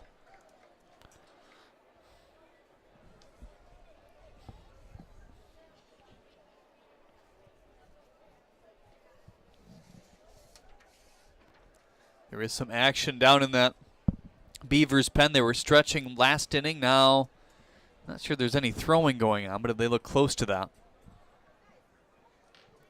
Payoff pitch to Emmett. It's outside, and he walked him. So runners on the corners with only 1 down. This inning started off with a strikeout. Tanner Thomas went down looking. I think just showing the infield in just with 1 out, 2 runs on the board, that's it. This game has the feeling of last game in terms of 2 early runs scored. And the first and second inning scored a different way than what we saw yesterday by the Unicorns, but it feels like this Mammoths offense could just burst out any moment. And shocker here, Houston Parker, for the 13th time this year, gets hit by a pitch, and now the bases are loaded with still only 1 out. That one hit the helmet, didn't it? I think it hit his shoulder, I thought. It was a slurve, so off speed. Oh, you're right. But perhaps the most pop of anybody in the lineup. Now we'll dig into the batter's box. Brian Leaf.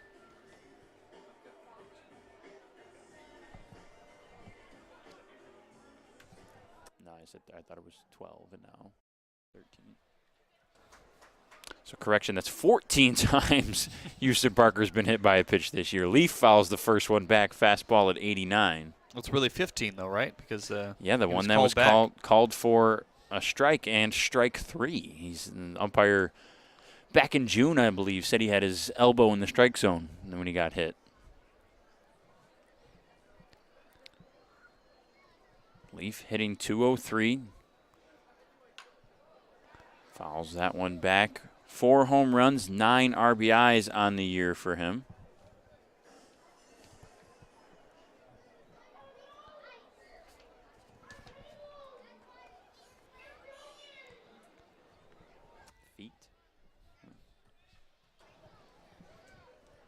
Mammoths trying to add on to that slim 2-run lead. They haven't scored since the second inning. High pop-up foul territory. Does Aberrett have room? No, the wind may be taking that one a little bit off the bat. Looked like it was going to stay in the playing ground and didn't. Well, has new life now. So down in the count, 0-2. This is kind of do or die time for Austin Shea. If this inning continues much further, I mean, the pitch count is already up there. He's at 95, so 1, maybe 2 more batters for him left in this game, trying to get out of it unscathed.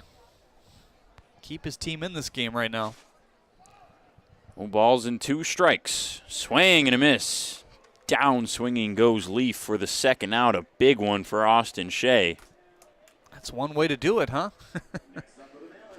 We haven't seen that elevated fastball much from Austin Shea. I feel like in other starts, though, he's had more success with it. But maybe that's case in point of, hey, the outside corner's getting called. I'm going to throw it there. The hitter's not liking it tonight. I'm going to keep throwing it, keep frustrating them, and keep getting the call. So how about this for the rookie, Sam Loda?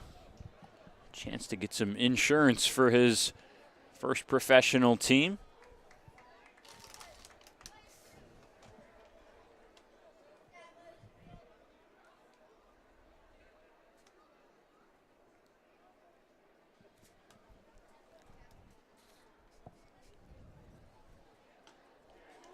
Austin Shea's dealing now through only strikes to Leaf, and now 0-2 on Loda. Yeah, these are the sharp-looking pitches that we saw in the second and the third when he struck out 4 in a row.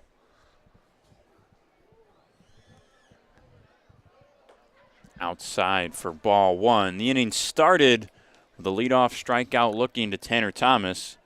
Then a walk to Brown and 2 stolen bases put him on third. Walk to Emmett, or excuse me, Brown had a single. Emmett had the walk. And Houston Parker the hit by pitch.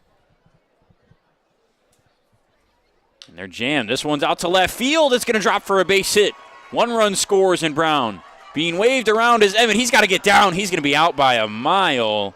So the Mammoths get 1, but the Beavers do get out of the inning and stop the bleeding there. Sam Loda with the RBI single makes it 3-0 as we head to the home half of the 5th.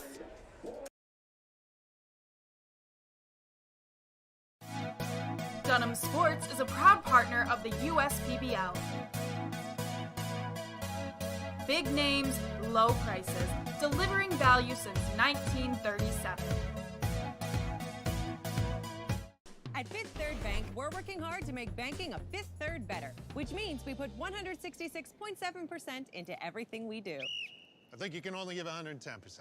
Well, with free checking, fraud protection services, and an automatic savings tool to help you quickly reach your goals, 166.7% is possible. Oh, wait till my 8th graders hear about this. They're gonna be like, it's not possible. But I'll guess it is. This is banking, a Fifth Third better.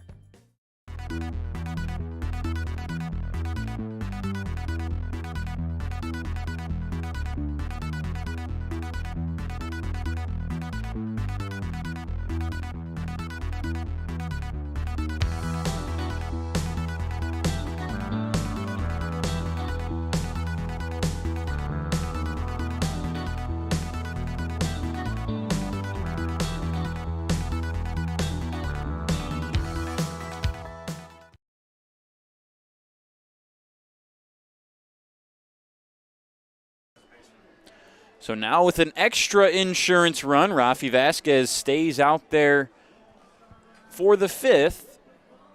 He's got 52 pitches, been much more efficient than his opponent on the other side, Austin Shea, who's up around 100 now. His day likely done after he surrenders 1 more in the 5th on the RBI single from Sam Loda.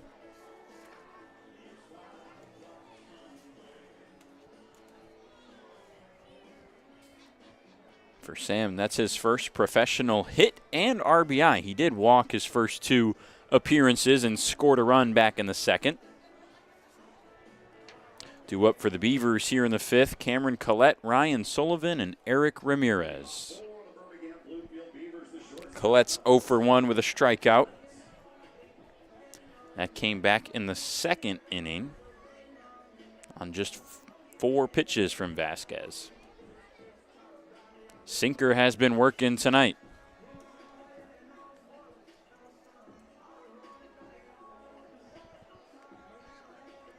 It's mainly the sinker and the slider. We see the changeup very sparingly, and got a fastball on here that he's thrown 0.3% of the time. Cameron Collette, first pitch, lining it into left for a single.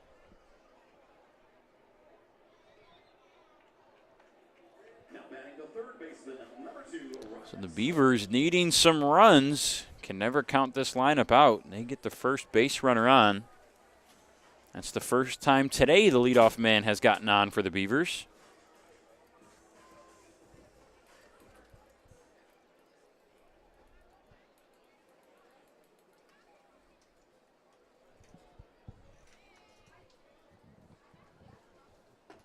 First pitch to Sullivan, sinker high. Collette's off the bag at first, and he's out. What a play. Sam Loda, the rookie catcher, fires a dart after dropping it, and the leadoff single is quickly negated. Second time we've seen a play like that. The first time around it was a double play, which came in big fashion. And for Vasquez, trying to keep this great game in order, that'll go a long way. Now Sullivan's up with one out, fouls that one. Inside, 1-1. Collette just got caught in the middle there, didn't know whether to head to second or retreat back to first, and that decision took too long, and Loda made a nice throw. Nice tag by Brown, too. Backhand, couldn't see the runner, just a swipe tag. I think that's one of the more undervalued plays in baseball. Sullivan on the ground, it gets foul. You mean the tag or the back pick throw? Yeah, the back pick, yeah, from the catcher. I mean, it takes quick hands. Obviously, you got to make a very accurate throw because a lot of times they're not off the bag too much, but you can catch a guy sleeping. Obviously, on that one, that was not planned. Loda lost the ball, and then Collette was a little bit more off, but point remained, and Sullivan goes down, checked his swing, but went too far. I watched a good guy do that for 4 years in high school as a starting catcher at UD Jesuit for 4 years. Now he's playing in the LA Angels system for, I think, the Tennessee Smokies right now, Harrison Wenson, but he used to love doing that. He threw from his knees half the time. I thought the Smokies were the Cubs. Maybe it is the Cubs organization. He may have switched organizations now that you say that. I only say that because my created player in MLB The Show, I was a Cub for a little bit, and I did play on the Smokies. You were playing until 4 a.m. Yeah. You're not wrong. Eric Ramirez goes big swinging for strike one. You're right. Smokies are AA for the Cubs. I got that slider right, and you were questioning whether I'm right nowadays? Come on. He did start with the Angels, though. He was drafted in the 24th round. Now 0-2. Vasquez is getting some nasty swings right here.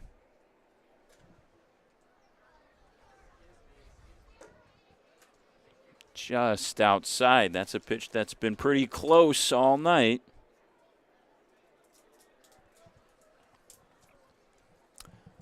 Fifth inning brought to you by Dunham's. Beavers down 3-0 here in the bottom of fifth. That's a high bounce back to second base. Nice play by Bagneski. Got him by half a step as Ramirez made a good effort to beat it out at first, but was just a little behind and still nothing doing for the Beavers. Rafi Vasquez has struck out 7 through 5. Jeremy Otto takes over in the 6th when we come back. There are many things you can rely on in this world, like a sunny day brightening your mood, your mom baking the world's best apple pie, and never a dull moment in running your business. And when it comes to time-consuming HR tasks, you can rely on Tryon. Tryon can handle payroll and taxes, employee benefits, and more, so you can stay focused on attracting and retaining the best talent. With Tryon, you don't have to grow it alone. Visit RelyOnTryon.com. You can always rely on Tryon. What makes Detroit Mercy so unique is the fact that it's in the middle of Detroit, and especially with their service learning programs, you really get a chance to be a part of the community. Detroit Mercy. Build a boundless future. Welcome back to Jimmy John's Field. Jeremy Otto alongside Brennan Shabat to bring you the call here today. It's Zach Blankenship who takes over on the mound here for Austin Shea in the 6th. As we expected, Austin Shea up near 100 pitches. His day is done, a kind of up and down day in total for him. Obviously, you look at the 7 strikeouts, that's a good number, but a couple of walks. He got up to 5 today. That's a higher number that we've seen in a long time for Shea. And the 3 runs is pretty good. I think that shows that Shea was able to get out of some tough spots, gave up 5 hits in total, but was able to strand 6 runners, battled through some interesting positions, and got it to the bullpen here in the 6th. Well, and it's time for baseball. It's time for beer. Two Hearted Ale has been named the #1 beer in America for 4 years running by members of the American Homebrewers Association. Play ball with the best. Two Hearted Ale, the iconic American IPA from Bell's Brewery, Comstock, Michigan. Please drink responsibly.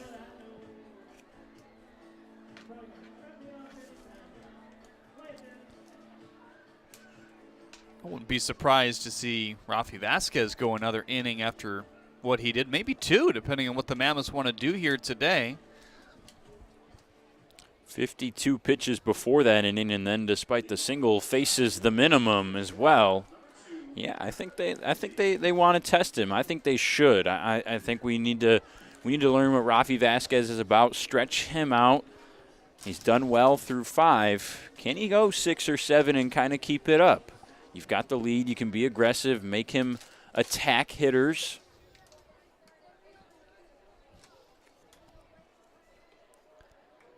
First pitch breaking ball, strike 1 to Connor Bagneski here.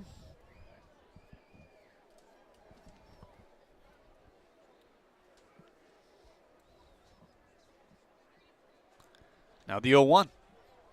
Fastball in there for strike 2. 6th inning brought to you by Fifth Third Bank. We thank Fifth Third Bank for their partnership here with the USPBL Network.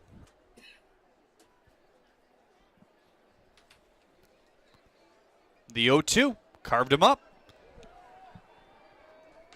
91 in there for strike 3. The 9th K for Mammoths hitters here tonight. Well, that's what Blankenship has been so good at this year. For every 4 strikeouts, just 1 walk. That's the 3rd best ratio in the league. He's now at 29 total Ks on the season. That's what you want out of relievers, guys, who just don't leave base runners on there. Low walks, low hits. That one just fouled on the right field line off the bat of Dwayne. Would have been trouble for Whitfield, who was playing off the line as well. Well, Zach Blankenship, the best in the league metrically in called strikes. So not a surprise to see Bagneski go down that way to begin this 6th inning.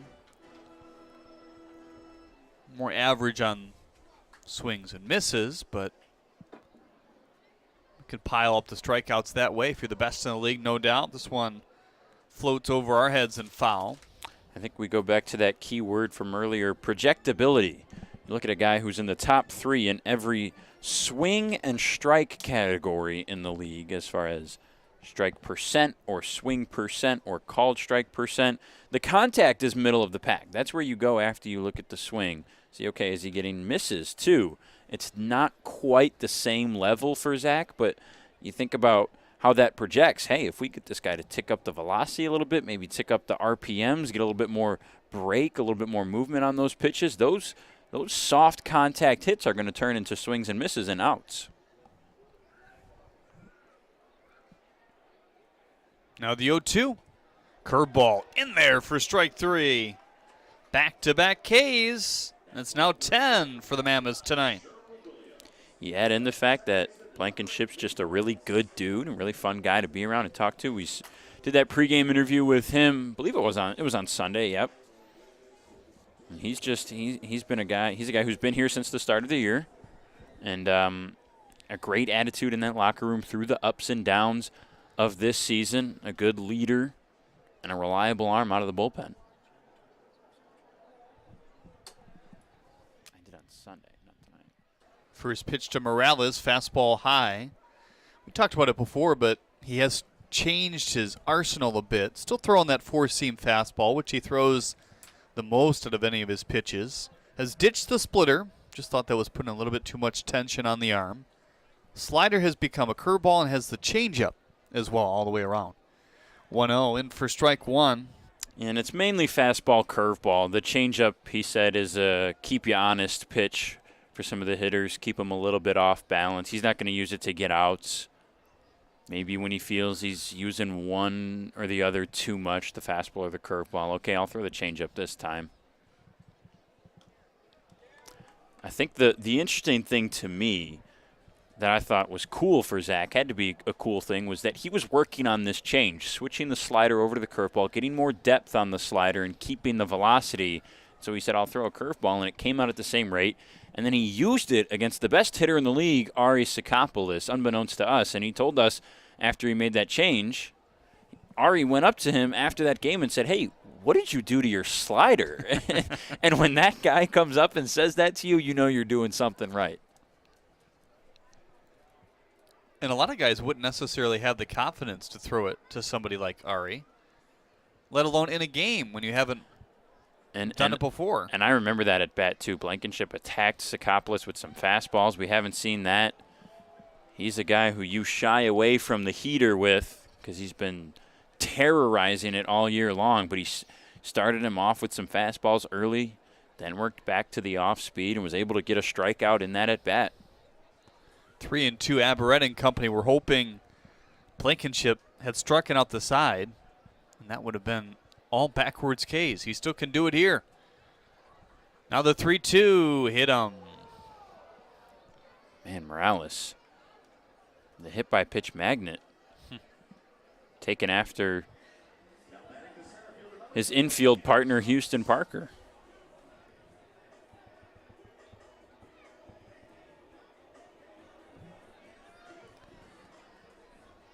So this certainly is a busy week for the Mammoths. Wouldn't be surprised to see them throw Rafi a little bit longer than most starters that they've had. They play Tuesday, they play tonight, they play tomorrow, and then they play Sunday as well. The two next matchups are against the Unicorns. Tomorrow at 7:05, Sunday at 1:05. There's Morales over at first. He breaks the strikeout streak here for Blankenship as that fastball shuttered foul. I'll remind you can chime in with us on the Facebook and YouTube chat section. Aaron Rao says hello on YouTube. Maya Bishop-Jones cheering for the Beavers here today. Christopher Barker saying go Beavers as well. Outside as Morales feeds to second. Not sure if that was defensive indifference or Aberrett didn't quite get the pitch or didn't know that Morales was going. Maybe a collection of all three a little bit. It's kind of what it felt like. You are in a dangerous spot here with the top of the order up. There are 2 outs, 1-1. Fastball outside. 2-1 on Tanner Thomas now. Pair of singles in back-to-back innings. The first and the second drove in Sam Loda in the second. That is the last time that a run has been on the board with the exception of the one in the fifth. Now the 2-1. Finds the zone for strike two.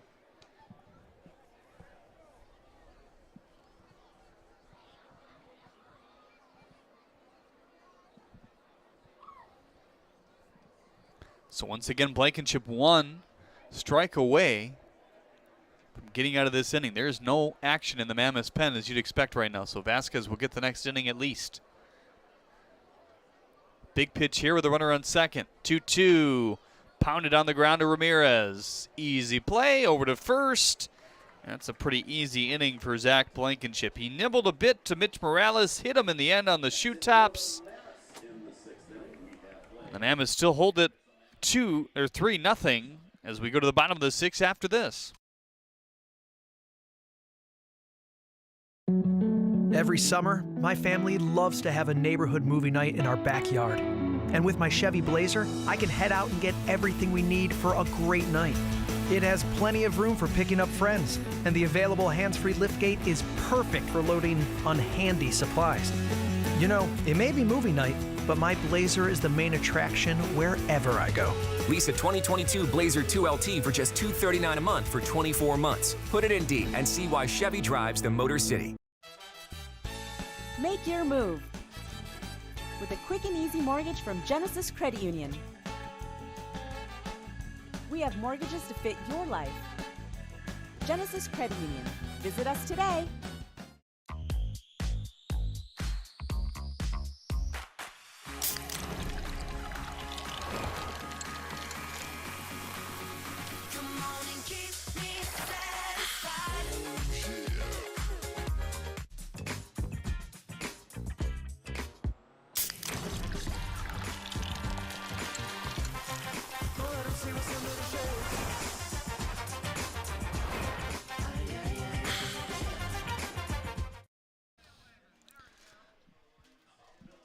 There's Colin Ledbetter having fun in the bullpen here today.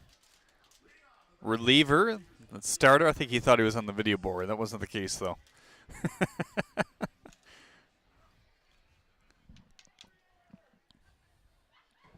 Chris Davis, Marcos Castillo, and J.D. Stubbs will bat here in the 6th as Davis looks at a ball inside. Davis with a strikeout. Looking back in the 3rd, we've seen a lot of backwards Ks here today. Rafi Vasquez has 2 for a total of 7 overall. Yeah, from both guys. Vasquez has a couple. Shea has some more. Probably has a little bit to do with the zone, but I think we got to give credit to these pitchers. Vasquez has nasty movement on both the sinker and slider, and then that slurve for Shea has been weakening hitters all year. 1-2 now on Chris Davis.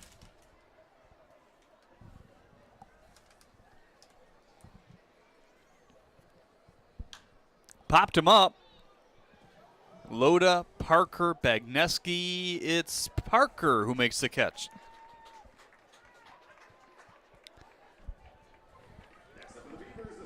Well, very little contact, or hard contact to boot. The one that you look at is back in the 1st inning, the double by J.D. Stubbs. Kind of floated in the air, and it wasn't a for sure double off the bat. He stretched it into a double. That was one of those ones where, it's the top of the back, and that's not the normal way he increases his on-base percentage, but it's another way he can, I guess. It's usually with a double to the gap for that guy. But, yeah, back to the double for Stubbs. That was one of those ones where if he lets that go for a single and that throw comes in, and maybe the throw was rushed a little bit because Stubbs was trying to stretch it, but that throw comes in and it's way off the bag, and you're like, man, I should have just gone for 2. I would have been safe. And he went for it. He was going to make that mistake, and he was in there pretty easily with the wide throw. You hit that as a hard hit ball? I mean, no, not necessarily. I think it's the hardest hit ball we've seen. I think that's correct, yeah. That's only kind of what I was leaning towards. But right, I think other than that. I don't really remember his single in the 4th, how hard it was hit, but he's reached twice, so there's something to that. Yeah. Against the guy who's only given up 3 hits today in 5 1/3 innings. I think we'll see Castillo move over there at first. They're quickly running out of time in this game. They need to manufacture some runs. He's got enough speed to do it. Test this new catcher in Loda. He's got a short lead, though. 0-2, chopped on the ground. Morales feeds himself over to first. Taylor made double play. 4-3 it goes. Vasquez faces the minimum for the 4th time here today. That's how you do it. Every summer, my family loves to have a neighborhood movie night in our backyard. And with my Chevy Blazer, I can head out and get everything we need for a great night. It has plenty of room for picking up friends, and the available hands-free liftgate is perfect for loading unhandy supplies. You know, it may be movie night, but my Blazer is the main attraction wherever I go. Lease a 2022 Blazer 2LT for just $239 a month for 24 months. Put it in D and see why Chevy drives the Motor City. We build roads, bridges, wind farms and pipelines, schools to skyscrapers. Our members create monuments. We operate. We're the operators and mechanics behind the advanced heavy machines that move Michigan forward. We maintain boilers and HVAC. Our members run the complex heating and cooling systems that we all depend on. Our training is second to none, and safety is our priority. We are Operating Engineers 324, and we keep Michigan running. Get great seats, safer, simpler, and smarter with TicketSmarter. Choose great seats from over 125,000 live events, all backed with a TicketSmarter 100% ticket guarantee. Get your tickets smarter at TicketSmarter.com.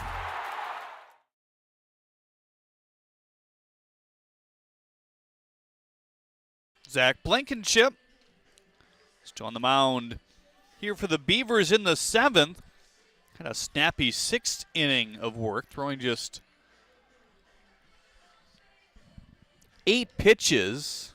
18, I beg your pardon. But the pitch count hiked up a little bit. 2 strikeouts, then a hit by pitch to Morales. That was on a 3-2 count. Got Thomas to bounce out on a 2-2 pitch, the top of the order, and faces 4 batters in that inning. So now, Elijah Brown, Connor Emmett, Houston Parker, 2, 3, 4, and this order will come up here to begin the 7th. This Mammoths team, even though it's been a 1-0 lead, then a 2-0 lead after the first and second, and then the 5th, a 3-0 lead, which is held to this point, has felt like they've had a little bit more control of this game. Austin Shea struggled to keep the walks down, so maybe that has to do with how it's felt as well. And Vasquez is maybe having the best start of his career as Brown punches it to left.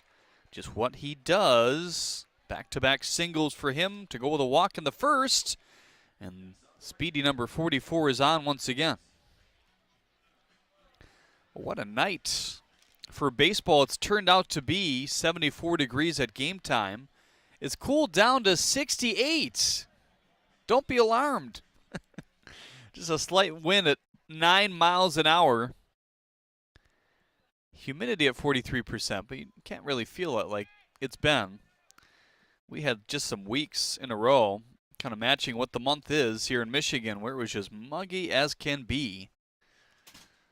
But that broke late last week over the weekend, and hopefully this nice weather continues. This is kind of the perfect tempo, especially during the day when you have the sun, the 75-degree weather. 1-0 in for strike 1. 1-1 on Connor Emmett.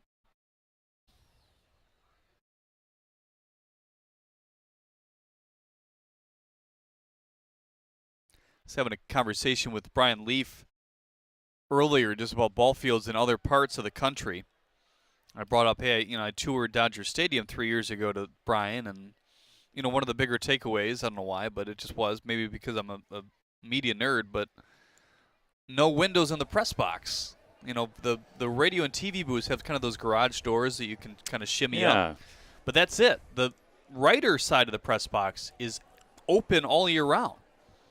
But it just speaks to the lack of bad weather in L.A. Not much rain, no snow, obviously.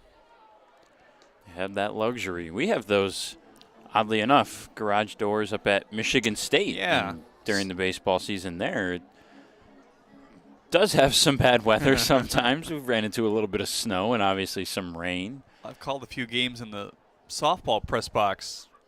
One ball came in to the booth behind me. You can make a nice play there. 2-2 on Emmett. And Leaf was saying, in some parts of the country, in the desert especially, they don't even have a tarp for those fields just because they don't need it for the most part.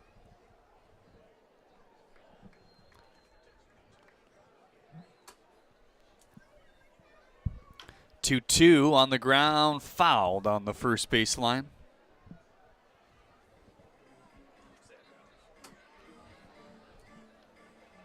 Houston Parker on deck, Brian Leaf to follow. Leaf has actually struck out 3 times today.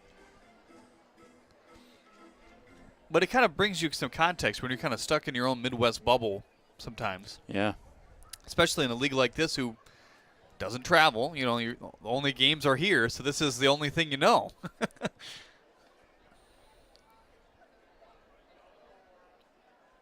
Here's a 2-2.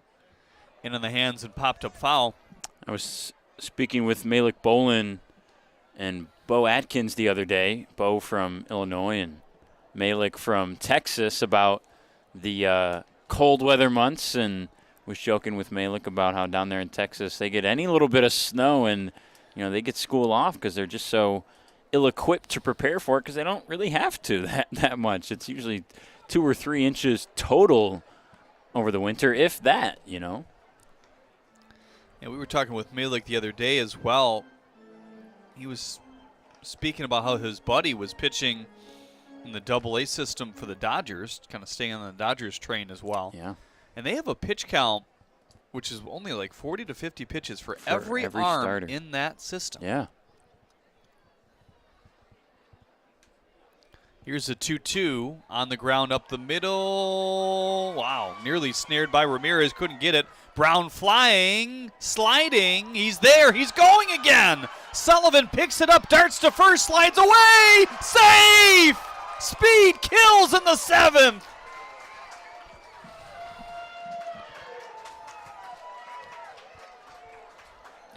We haven't talked about it enough yet today. Let's keep talking about it. Man, I was surprised he went for third.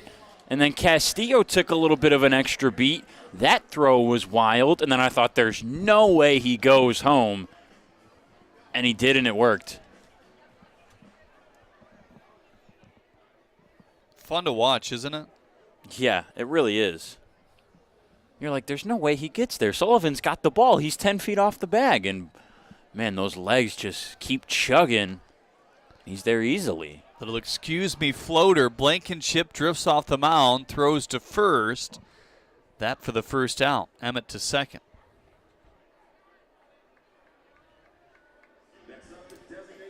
Here's Brian Leaf now, the runner in scoring position. He doesn't get an RBI on that, right? Single to center, and then Brown went first to home on that chopper. Yeah.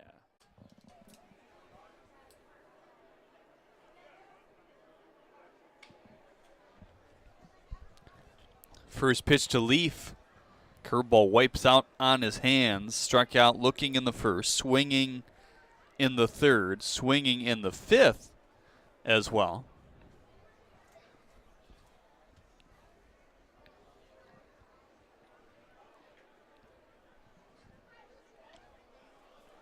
Another tough curveball, 0-2.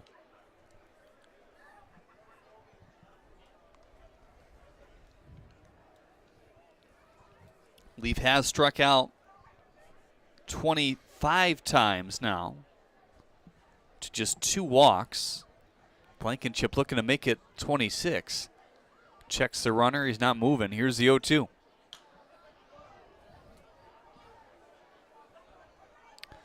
Sixth inning, or the 7th inning here today, brought to you by Jarbcom Audio and Video Solutions. Back to your point about Leaf in danger of his 4th strikeout today, which makes for a golden sombrero in baseball, and he's got the rare golden sombrero and home run in the same game.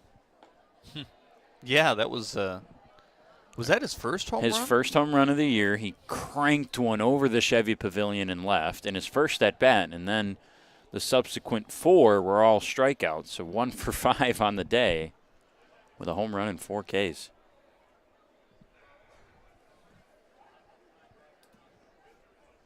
The 1-2. Club to left center. Castillo will see it drop. Emmett goes to third base. Off the bat at 94 miles an hour. And now there's first and third with just 1 out here in the 7th. Well, it's no surprise that when he hits it hard. 94, as you mentioned.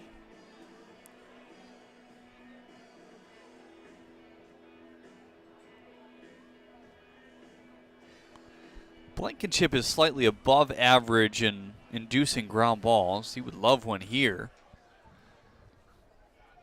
In a flash, this game could get out of hand. This is kind of what we've been looking for this Mammoths team.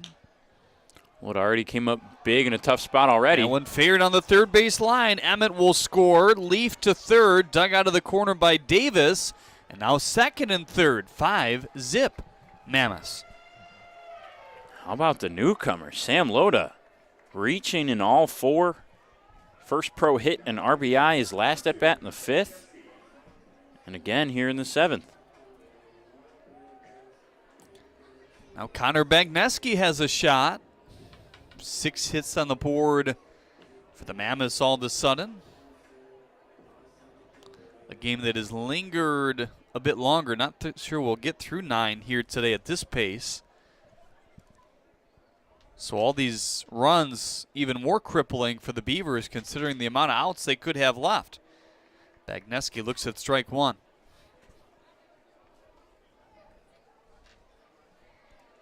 Today, Connor walk in the 2nd, fielder's choice in the 5th, and a strikeout looking in the 6th. Infielders are mostly all the way in, just a couple steps in front of the cut of the grass. This could make for the longest inning, although they've had most control throughout this game. The most they've sent to the plate was 6 back in the second.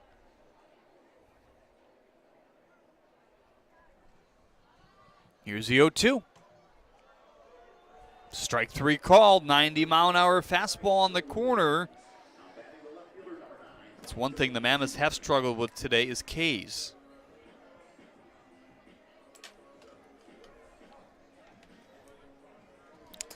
Yeah, Jeremy, I use highlighter for mine. Highlight the K in the little score box, and I see a lot of those.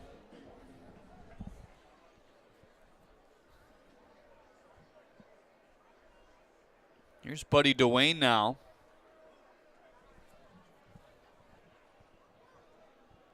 First pitch high. Isn't it kind of interesting how everybody has their own little niches when it comes to your scorebook? Every book is different. Yeah. So mine are just kind of blank boxes. Yours has, where you can circle the single, double, error, home run, triple.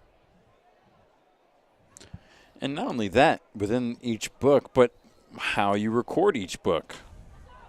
Chopped on the ground to third. Sullivan ranges over, fires to first, and that will be the third out here in the 7th inning. Despite all the traffic, 1 run does score. It was a show, or 2 runs, I should say. The first was a show by Elijah Brown. Running, and taking advantage of a lost ball. In the end, 5-zip in favor of the Mammoths. Time for your 7th inning stretch, brought to you by Genesis Credit Union. Take me out to the ball game once again here today.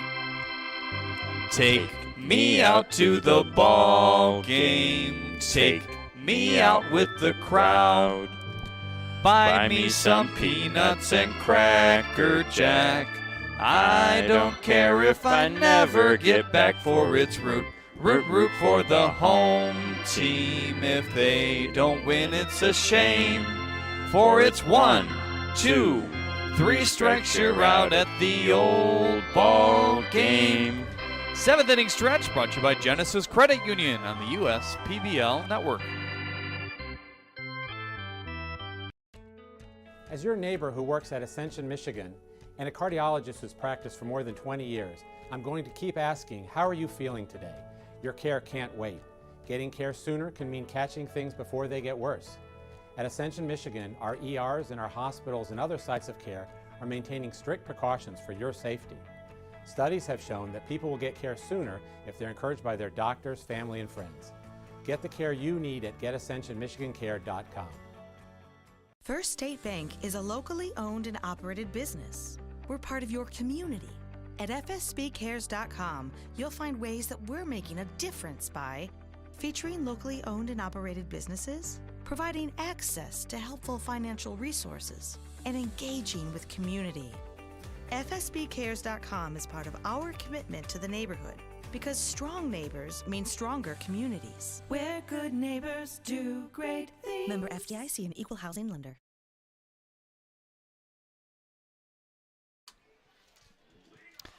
Here's Vasquez, has been putting on a show just like his offense has lately as well.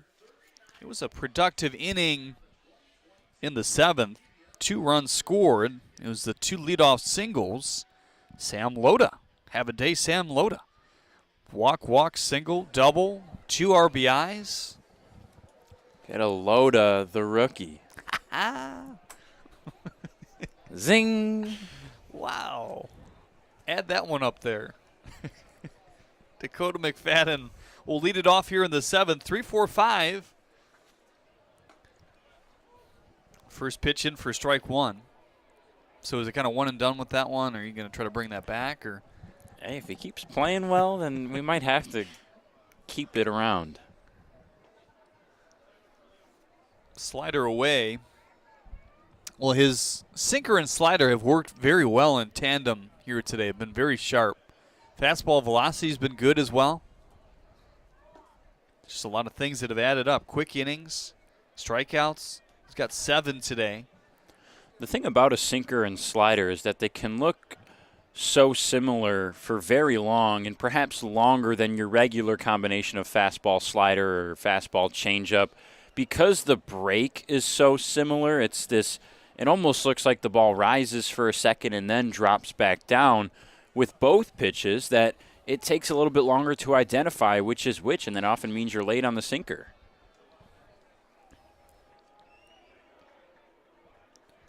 McFadden walks. That is the first walk of the day for Vasquez. Pitch is still not an issue for him. 65 through 6 complete thus far.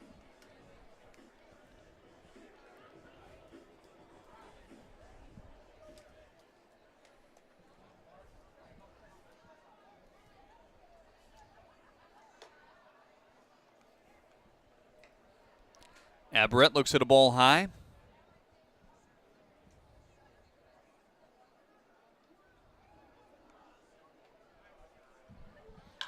1-0. Chopped on the ground, third base side. Parker ate him up.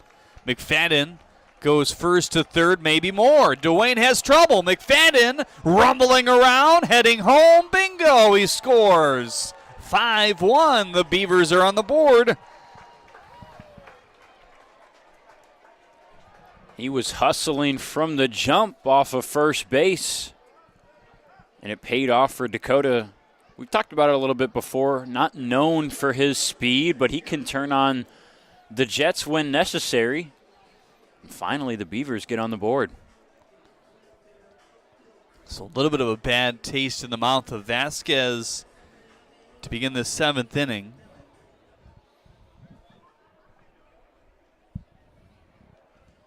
His longest outing before this was 6. 6 complete against the Beavers. That was 2 outings ago. Gave up 4 hits, 1 earned run, 2 walks, and a K. He's already surpassed his season high in strikeouts with 7. But how do you respond to the adversity here? Oh, slip and slide. He thought about going to third. Aberrett will make it to third, and now there's 1 down. That's a nice play from Vasquez, though. It's easy to kind of do what he did and see that runner from second leave and go, okay, I'm gonna get the lead runner instead here and get him at third. And then once he slips, really good composure and collectiveness to rewind on that plan and just get the runner at first. Make sure you get at least 1 out on any ground ball. That's the goal. Worry about that runner later. There is action in the Mammoths pen right now on both sides. First time we've seen that for the Mammoths. First pitch fastball dipped below the bat of Collette for strike 1. Bottom of the 7th inning brought to you by Valpak. We thank Valpak for their sponsorship of the USPBL network. Infield back, outfield in. Going to maybe cut down a fly ball at the plate. Here's the 0-1. Good stop on the outside by Loda. He hasn't really been challenged there much. Vasquez has hit the glove for the most part today. And even on the sliders that have been down, he's done a good job of getting down right away and blocking them. And on the one that he dropped, it was a sinker above his head, and he dropped it, and it went right below him, and it took him a second to find it, and he got the back pick on Collette over at first.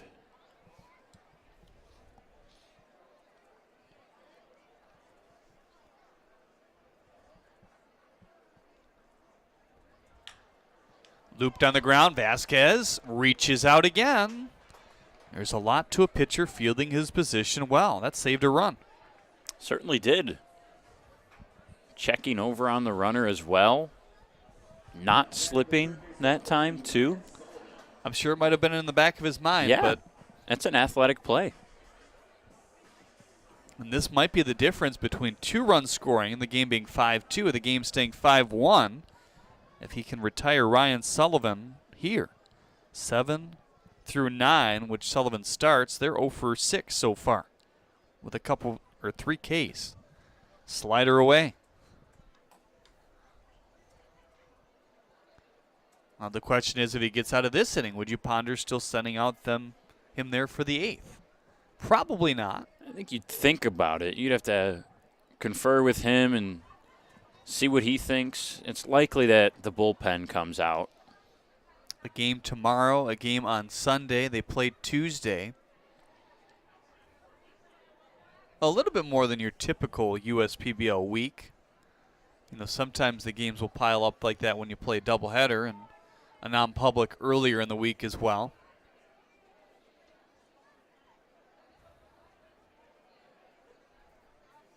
Already he has one of the longer outings in the USPBL this year.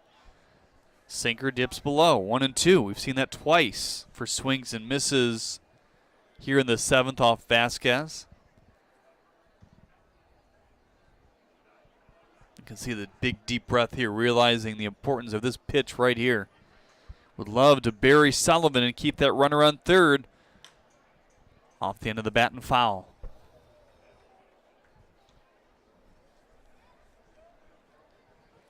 You can't help but feel like the Beavers they're not out of it right now, but if they score this second run, they're right back in this game with how quickly their offense can get hot and the sheer power that they have in some of this lineup. I think maybe some of the sharpness has fallen away. Not to say that he's been bad here in the 7th inning, but just hasn't been that same zing that he's had to his pitches to this point. That's why I think we probably see the bullpen in the 8th no matter what. I think the only chance was if this Sullivan at bat was much shorter, either 3 pitches or less. You can see it, and there's a little bit of fatigue now. 1-2 high, 2-2 on Sullivan. Ramirez on deck. The Beavers have Fenley, Ford, and Guzman available. Actually, Guzman, I think, is maybe unavailable here today. In an emergency situation, they could use him, but he's dealing with a little bit of a nagging injury. 2-2. In there for strike 3. Rafi Vasquez dazzles here today. His 8th K overall, does give up a run here in the 7th. Aided home off an error. His best start of his pro career here tonight.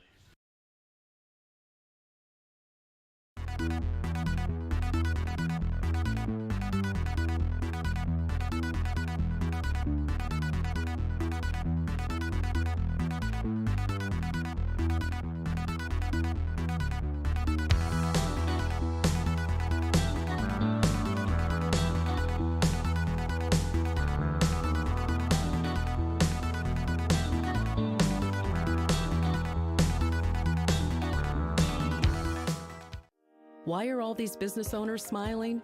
Because they rely on Tryon to handle difficult and time-consuming HR tasks like payroll, benefits administration, and more. Working with one of the nation's top professional employer organizations provides access to top-tier healthcare and employee benefit plans and Tryon's team of attorneys and HR experts. With Tryon, you don't have to grow it alone. Visit RelyOnTryon.com. You can always rely on Tryon.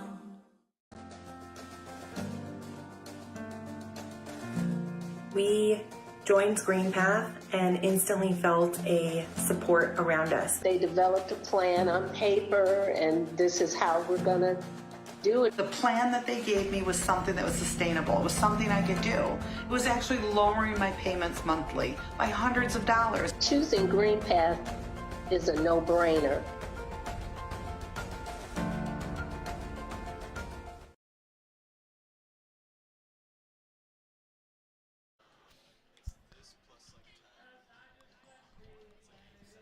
Welcome back to the USPBL Network.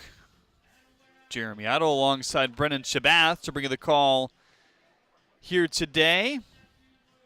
It'll be Lyle Hibbets taking over on the mound. He brings his four-seam fastball, knuckle curve, changeup, and very occasional slider to the mix here tonight. Newcomer from New Mexico State, 41 appearances there, just below 9 with the ERA. Dealt with some contact issues. More strikeouts than walks, but not much. But he's been impressive in his first 4 appearances in the USPBL. Did get 2 decisions. He's 2-0. Yet to give up an earned run in almost 7 innings of relief, which to only be here for 4 appearances, it feels like he's been here for maybe 7 days, and to already have 6 2/3 innings, it's pretty good. Like we said, no earned runs. As if they didn't need another guy, huh? Right. I mean, we talked about it in the pregame, and I left out Devin and Blankenship, the two Zacks. Devin, who's been the starter, and Blankenship, obviously, who we saw tonight, who have both done their part in keeping this team in the thick of it. So it went Shea, Blankenship, Hibbets here today. Shea went 5.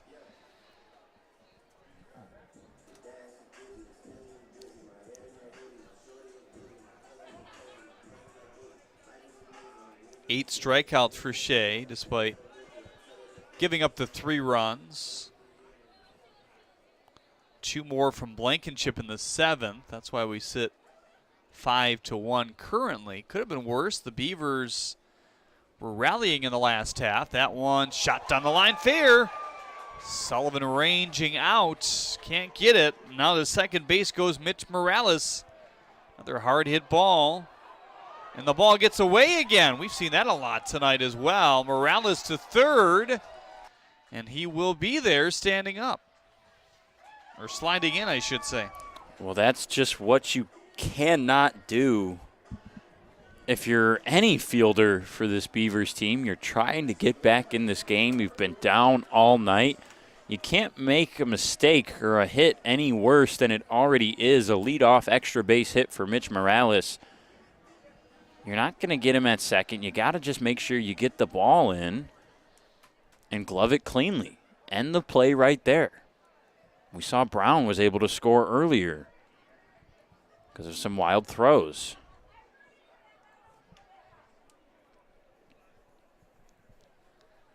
So now back to the top of the order in Tanner Thomas. He's 2 for 4 today. Pair of singles and an RBI, strikeout and a ground out in his last 2 at-bats. Infield back with another run at third base. Here's the first pitch, lollipop, curveball, remains high. The knuckle curve that averages around 77. Decent spin on it as well. Gets a lot of swings and misses in a small sample size with the changeup to this point. Infield in now, the 1-0. Fouled back. Infield in. What, third, fourth time already for the Beavers in this one. They were in even in a 2-0 game. Just runs feeling at a premium kind of all night long. They've been hard to come by. You look at the Mammoths, 10 hits on the board, and only 5 runs have come across because of it. They're still in a close game, but they're out hitting the Beavers by 6 hits. 1-1 fouled back. 1-2 now. Brown on deck. What he's done on the base pass, you don't want to see him get on again either. Yeah, what do? Do you walk him? Do you let him hit and get an extra base hit out of it? You try to pick him off somehow. I think strike him out is the answer, but that has proven difficult all season against Elijah Brown. Now the 1-2. Swing and a miss. The tag completes the out. There's the first strikeout here tonight for Hibbets, the 8th of his professional career here early on. And I think Tanner Thomas is arguing that he might have tipped it. Is that? I think that's the only logical argument we can jump to.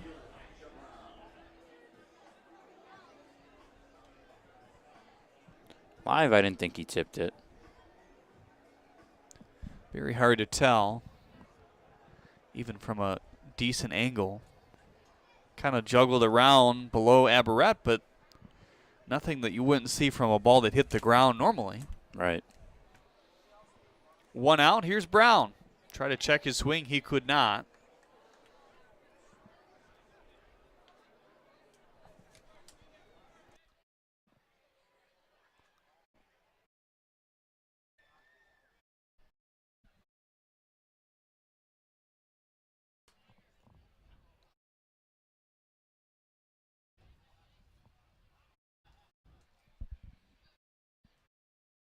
Waiting on the 0-1. Here it comes. Breaking ball inside. 1-1 on Brown. Single, walk, strikeout. 3 runs scored. A few stolen bases in that mix as well. A few balls that have gotten past the infielders that have wreaked havoc on those runs as well. And a first to home run on a chopper into shallow center field. And I know winning and losing isn't as important, but getting outs is important for any pitcher. I seriously think we're going to start to see a pitch out or two here going forward if he starts to run this much down the stretch. Yeah, he scored 3 runs today, and on 2 of those, he stole a base to get into scoring position. And that's not the difference in this game, but it's pretty darn close. Back-to-back strikeouts after the leadoff double and error will allow these infielders to relax. Hibbett's looking to reel it back in. Brown flustered. Now there's 2 outs.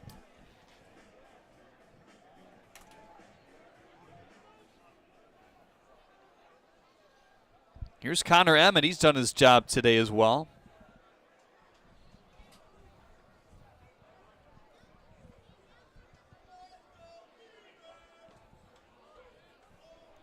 First pitch curveball in for strike 1. He's gone majority curveball, it seems, to the last 3 batters or so.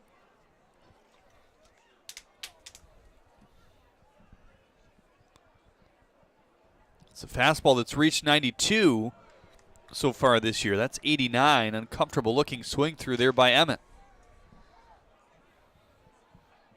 And now Hibbett's 1 strike away from working out of the 8th without another run scoring.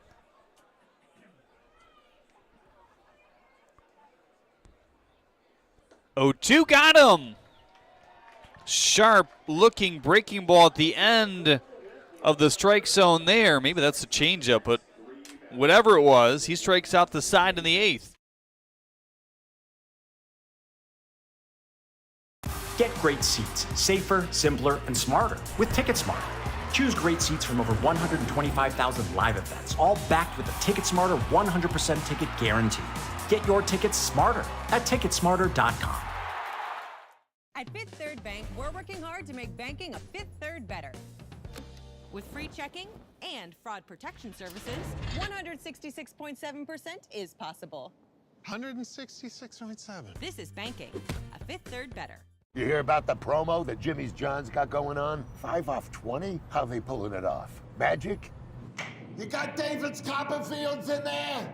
Show yourself, Copperfields! Jimmy John's. $5 off orders of 20 or more. One thing that makes Detroit Mercy unique and different from other universities is that the faculty truly care about you and they're always there to help. Whether it's asking questions after class or going into the office hours, they're always there to lend a hand and really make you feel at home. People are here to work together, and whether like you have a question or you're discussing topics within the class, you can go up to your professor and they know your name. They're just willing to help you become a better overall student. Detroit Mercy. Build a boundless future. Now look at what we see here. Vasquez is out for the 8th. 87 pitches deep. And you got to think it's probably a short leash, but I could see him facing 3-4 batters and getting out of this inning. Yeah. So you see Dearman trotting out there. Yeah. This is a surprise to me. Wade Weinberger is going to catch him there. But hey, in the bullpen. Yeah, they don't have anybody else to catch, I guess. With how good he's been, I mean, we talked about it. His first walk came to lead things off last inning, and he still was able to get out of that inning with only 1 run coming across. To be at 87 through 7 is pretty good. Not the best of signs, but I think it's to be expected given that he hasn't really gone this deep. His fastball velo down a few ticks here in the 8th. 87s, 2 in a row. Ranges more on 89 on average. Still working very quickly, 1-1. Ramirez flustered for strike 2 after that one. That's the changeup that dances near the top.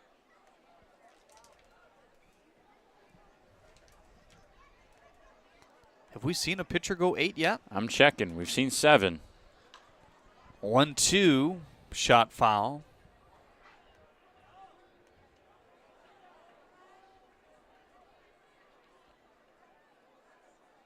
I don't think so. Definitely not when I've been here. I've been here every night, obviously. This is the one I was wondering about. So Trevor Jackson has gone 7 and faced 2 batters in the 8th. I was here for that one. I remember that. Yeah, nobody's gone more than 7 complete. 1 out will do it for Rafi. This is now 2 of his last 3 real solid starts. Obviously not complete here in the 8th. Things could unravel, but to be honest, they're not going to let it get to that point, with him in the mound at least. 5-1, Mammoths right now in the bottom of the 8th. They kind of escaped a big inning in the 8th, did the Beavers. Leadoff double, then 3 straight strikeouts. Little blooper, and that one will fall down. One of those balls that kind of looked like it just died out there. I thought it was going to carry.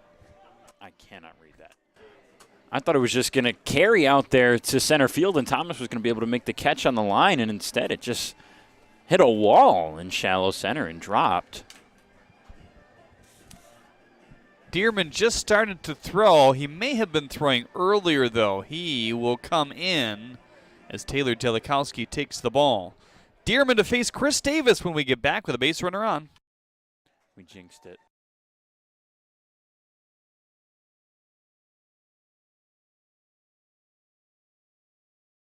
First State Bank is a locally owned and operated business. We're part of your community. At fsbcares.com, you'll find ways that we're making a difference by featuring locally owned and operated businesses, providing access to helpful financial resources, and engaging with community. FSBcares.com is part of our commitment to the neighborhood because strong neighbors mean stronger communities. Where good neighbors do great things. Member FDIC and Equal Housing Lender.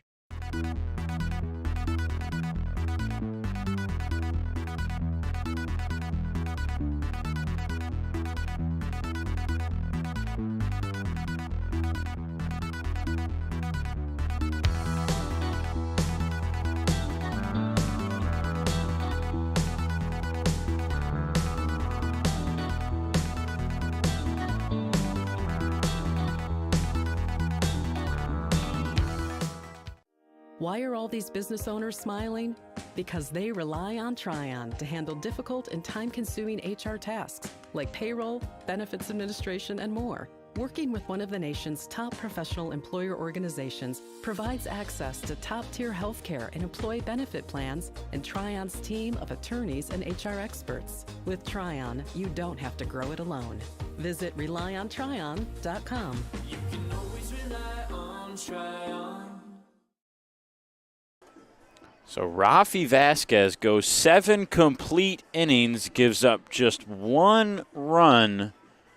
Does face a batter here in the 8th, and the leadoff single from Eric Ramirez gets him pulled. That'll be Christian Dearman taking over with a 4-run lead.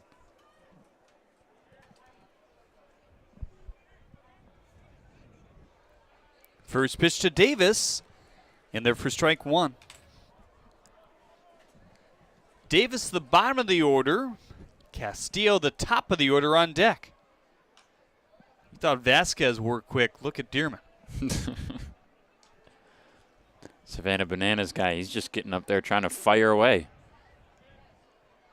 The 0-2. Fastball away, and it's even tempered down a little bit from where we saw him in his first few outings. That was shell shock. It's like batting practice, though.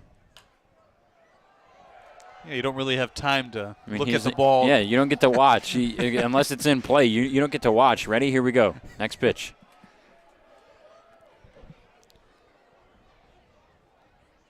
Now the 1-2. Pounded foul. Did you take batting practice after the game, by the way? No, I didn't. I heard that's a Wednesday thing now. We got another really? game next week, so Okay. maybe that'll be what I do with my Wednesday night. Staying alive here is Davis. The thing about Dearman, too, is he doesn't shake off at all. He's like Ron Burgundy in Anchorman. He'll just read that teleprompter, see the sign, and throw it. Pauses a moment there. And boy, Davis is just spiking balls every which way. He just swung at a ball that was going to hit him. he got out so far in front of it, he was able to pull it foul. I think I see a little smirk there from him, too. Dearman is just working him inside. Man, I've lost track of how many foul balls that is. Well, it's 8 pitches in total.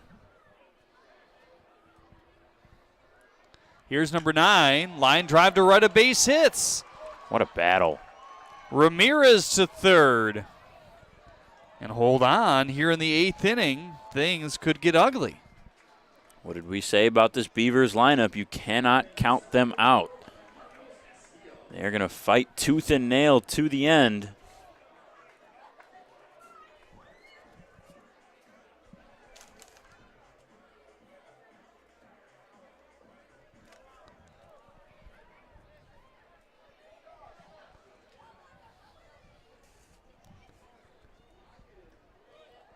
First pitch slider that was not caught by Loda, made it maybe a little bit harder on the borderline anyway to make the call. Pitch outside to Castillo, 2-0. Castillo, a decent home run candidate, you'd think, against Dearman right now, who gives up a lot of fly balls. 1-1, slider away. 2-1 on Castillo now. And 4 home runs for Dearman in just 15 innings. That's a pretty high home run rate as well.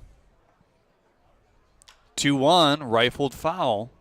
I'm sure that's going through the mind of Taylor Jellikowski when he's deciding who to send to the bullpen to get warm and who to bring in. But when he brought Dearman in, it was only 1 on, and it was the leadoff single. And they've been good at shutting down rallies all night.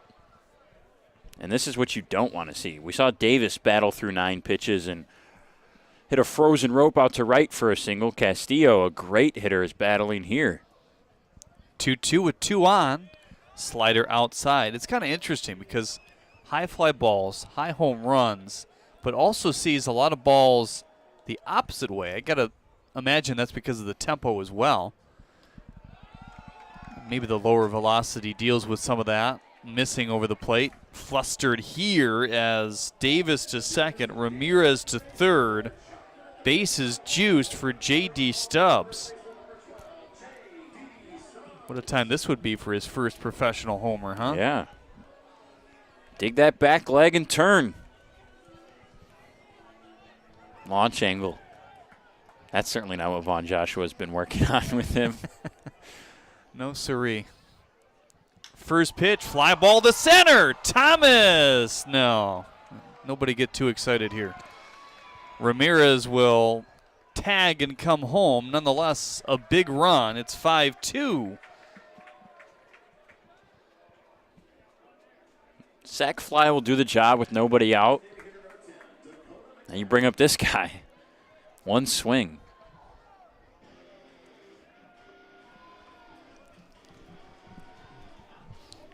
McFadden grounded out back in the first, struck out in the 4th. Walked, in the 7th as well. You know, you just got to stop doing this. What are you doing? He's over here reacting to the hard metal rock. I was rocking out. Of Dakota McFadden. The slider away, 1-1. I tell you, this is the all walk-up song game. We've got some, we've heard some Drake. We've heard some, who else did we hear? There was another one I recognize. I can't remember now. I mean, you don't hear that and want to crank a home run. No wonder he's one of the best power hitters in the league. That just describes his personality, though, as well. I mean, yeah. He's 100%, 110% all the time. 2-1. Oh. Another back pick. It nearly escaped him. Brown leaping through the helmet of Marcos Castillo down at first. Boy, I don't know why he was so far off the bag, though. You've already got Davis in front of you. He's got enough speed that you don't have to worry about catching him. Keep it close.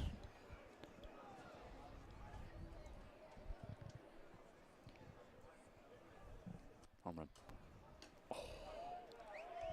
And the bases are loaded once again. Davis to third, Castillo to second. The second walk of the inning after those had been ferociously limited here today. 3 total. Rafi Vasquez just with 1 back in the 7th. Well, the walk to McFadden 3-1 is probably the choice result, because if you give him a pitch 3-1, you know he is ready for it. I'd take my chances walking that guy and just trying to get the next batter. All these base runners belong to Dearman right now. Vasquez faced just 1 batter here in the 8th. It was a 1-2 single to Chris Davis, or to Ramirez, I beg your pardon. He's already come around to score. So the final line includes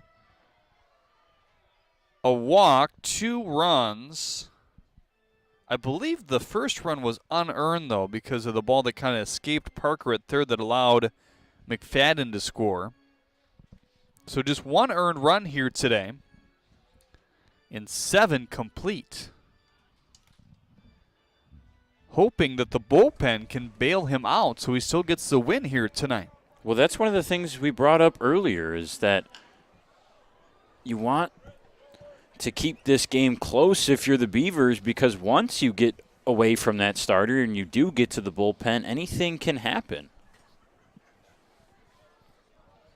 0-1 line to Bagneski, feeds to second, over to first. Magical! Strands the bases loaded in the 8th. It's still 5-1 Mammoths. They call me Prospects. Since the day I was born as a diver's watch, the challengers of the world have taught me many things. Life is not a numbers game. It's about challenging ourselves. No matter what happens, just follow your heart. These pioneers drive our generation forward. Not by setting records, but by never giving up. Keep going forward. Prospects. Available at Lucido Fine Jewelry. As your neighbor who works at Ascension, Michigan, and a cardiologist who's practiced for more than 20 years, I'm going to keep asking, how are you feeling today? Your care can't wait. Getting care sooner can mean catching things before they get worse. At Ascension, Michigan, our ERs and our hospitals and other sites of care are maintaining strict precautions for your safety. Studies have shown that people will get care sooner if they're encouraged by their doctors, family, and friends. Get the care you need at getascensionmichigancare.com. Great seats at a great price. Get them safer, simpler, and smarter with TicketSmarter. A proud partner to the biggest names in live sports and events, including ESPN events and iHeartRadio. TicketSmarter has seats for over 125,000 live events and 48 million tickets for sale. All backed with the TicketSmarter 100% ticket guarantee. Thinking about your next great live event? Think smarter. Think TicketSmarter. Get your tickets your way, guaranteed, at TicketSmarter.com. Well, after things could have gotten even rockier in the 8th, a run did score. Eric Ramirez led it off against Vasquez with a single. That knocked him out of the game with a high pitch count near 100. Chris Davis singled. Marcus Castillo walked, and then the sac fly by J.D. Stubbs that scored the lone run. The bases were still loaded. Davis, Castillo, McFadden with Aberrett at the plate. Hard hits by Aberrett up the middle, nearly very close to the second base bag. Bagneski turned it over and went 6-4-3 to end the frame.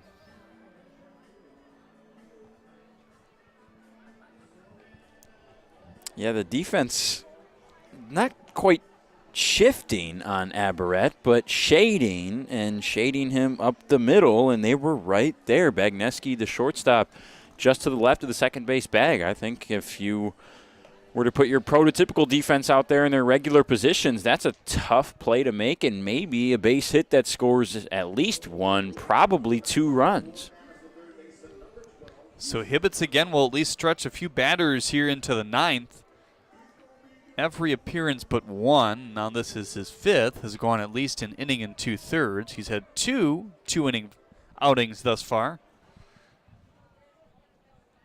He struck out the side in the 8th, nearly doubling his total this year. First pitch to Parker. High. 13 pitches for Hibbets. Felt like a few more. You got those quick strikeouts at the end. That one through Sullivan in left.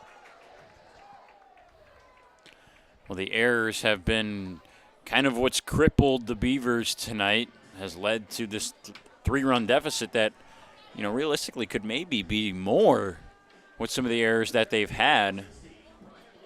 And that's another one, and a tough spot with the leadoff man in the middle of the order.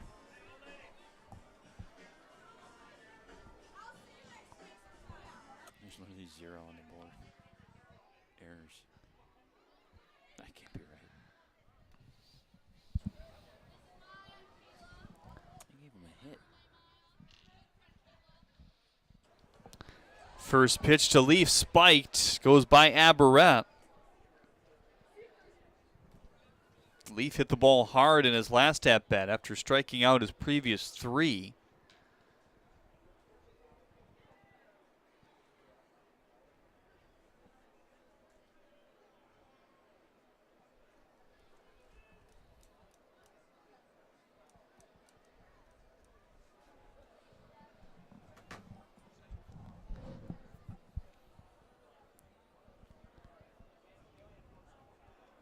Now the 1-1, or the 1-0. 2-0 on Leaf. Andy's sleeping.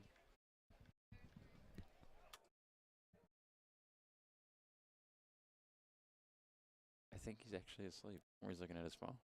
One or the other.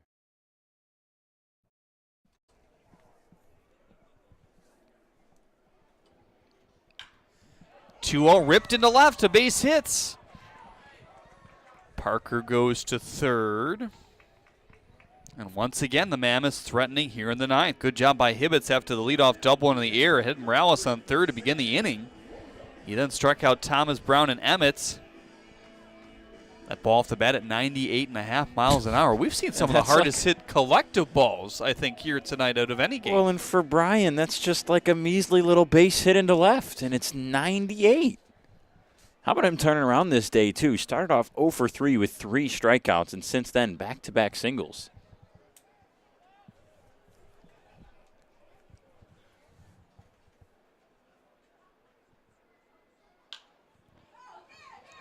Sullivan stops, airmails that one. Parker scores. Leaf will remain at second. That's a big run for the Mammoths after the Beavers had scored another. It's 6-2 here in the 9th. That run ultimately likely scores anyways. I think Parker probably waits a beat to see if Sullivan checks him back to third, and Sullivan didn't. He tried to fire to second base quickly and turn 2, and Parker would have been able to score if that worked, and he's able to score anyways. What's the throw? Sails into right field.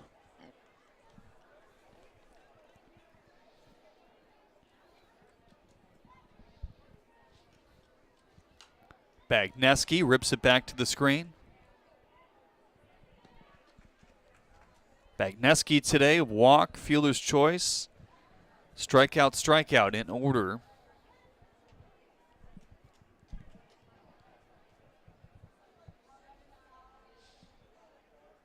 The 0-1. Low, middle of the infield, looking for that double play.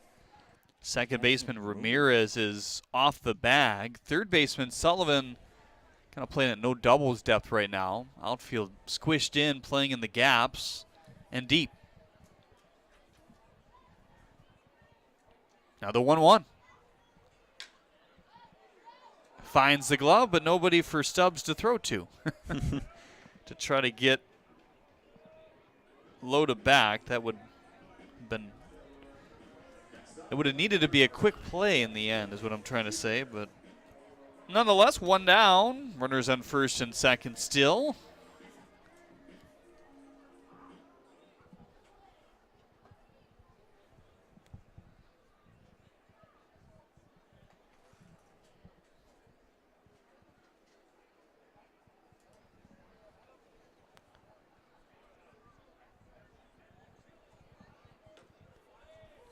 Curveball in for strike 1.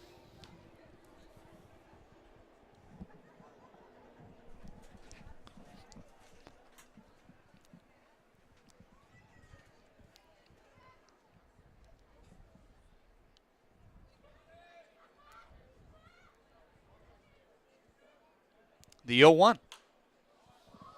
Big swing, loops it foul. 3 more games this week. Like to see at the ballpark. Nearly sold out tomorrow, so you might want to hop on USPBL.com if you plan on attending or walking up and buying tickets. Friday's always busy.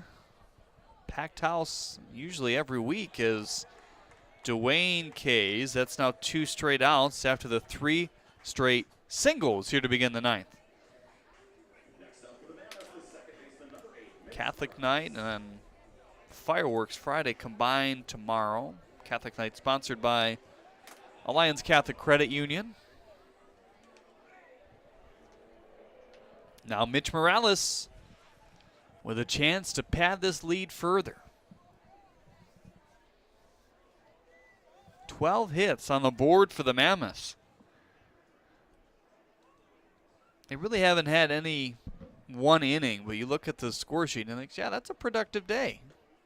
5-6 batters every inning, that's going to get it done more often than not.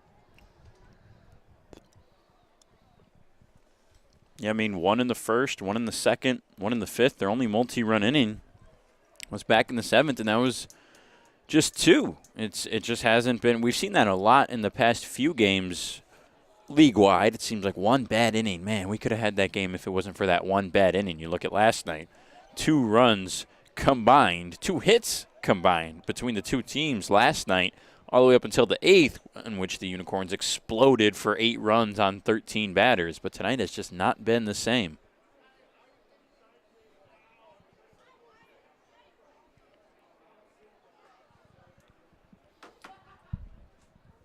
The 2-0. Fastball high. 3-0 on Mitch Morales now.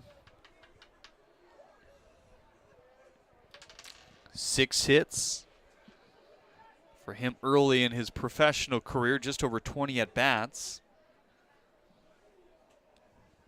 Top of the order on deck for Hibbets. Doesn't want to see that here. Now the 3-0. Fastball low and in. Reloads the bases.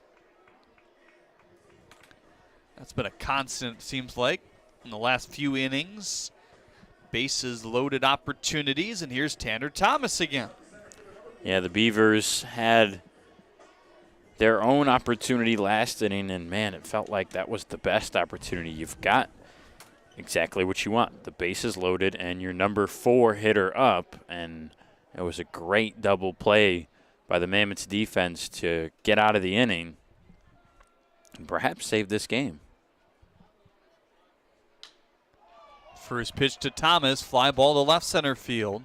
It's a high one. Davis snaring it for out number 3. Last chance for the Beavers. They'll have 5, 6, 7. Whitfield, Collette, and Sullivan when we get back.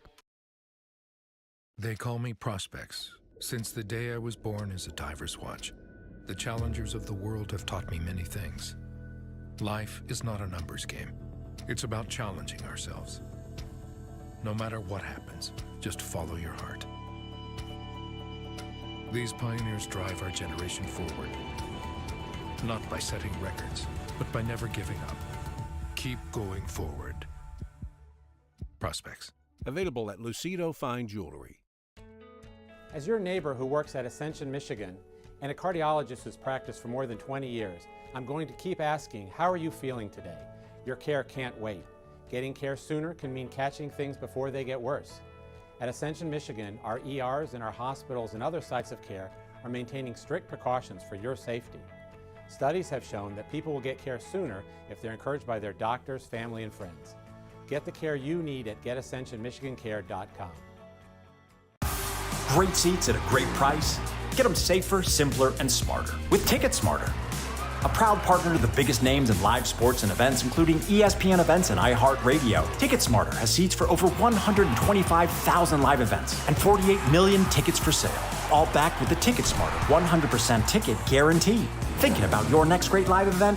Think smarter. Think TicketSmarter. Get your tickets your way, guaranteed, at TicketSmarter.com.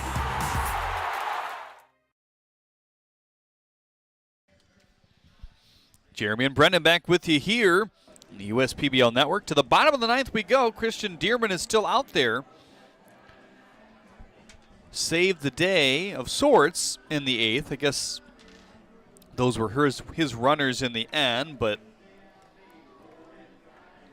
he was still able to keep it where it needed to be. One run did score. That run charged to Vasquez. He gave up 2, 1 earned here tonight, striking out 8. The run plated on the sac fly. The Mammoths able to add a run themselves. In the last half inning, Houston Parker coming around to score. They scored 1 in the first, 1 in the second, 1 in the fifth, 2 more in the seventh, and now 1 in the ninth. The Beavers, 1 in the seventh, 1 in the eighth. Strike 1 to Whitfield. Slider away. In that eighth, single, walk, sac fly, walk, 6-4-3 double play, and it was hit hard. This one a challenge for Bagneski. Throws across his body. Brown couldn't pick it. I was just about to say, and that's a tough play. Brown's probably going to be upset with himself for not having that throw. I think all things considered, that's a good throw from Bagneski, but I was just about to say, man, Bagneski has been impressive at shortstop today, a position that we haven't seen him play this year. Both teams have kind of mixed around the positions tonight, and Bagneski has really held his own in the 6-hole defensively. Collette ripping and missing there.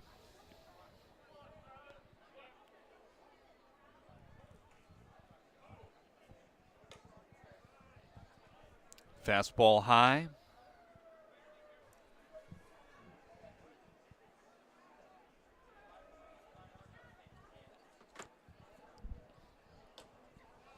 Another one high, 2-1. Fastball velo's picked up a little bit here today for Dearman. He's usually around 86, 87.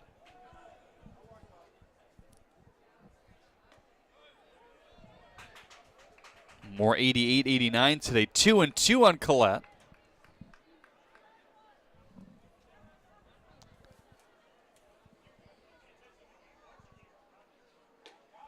Slider wanted the call. So did Bagneski at short. Not the case, though. I think that goes either way. That's just really tough take for Collette in a 2-strike count. Now the 3-2.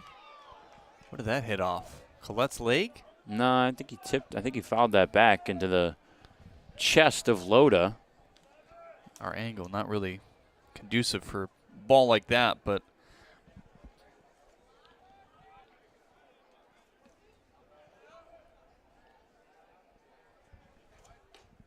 swing and a miss does book strikeout number 1 here in the ninth, his first tonight overall as well. That was a fun little chess match between those two. Thought Dearman was going to get him looking. I thought it was going to be called for a strike. It was a little inside for me on that slider that Collette laid off to fill the count. But that's a nice pitch. It takes guts to throw that front door slider 2-2.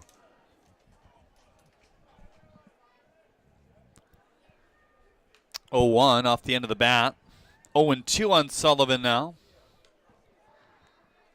Eric Ramirez to follow. Fenley and Ford available off the bench. We might see him here. They present speed, some power. Swing and a miss. 2 straight strikeouts after the leadoff error here in the ninth.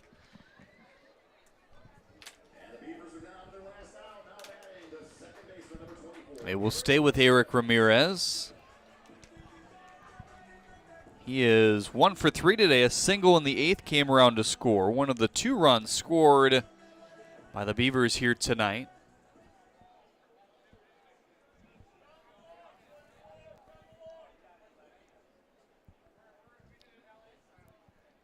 First pitch from Dearman. Fastball high.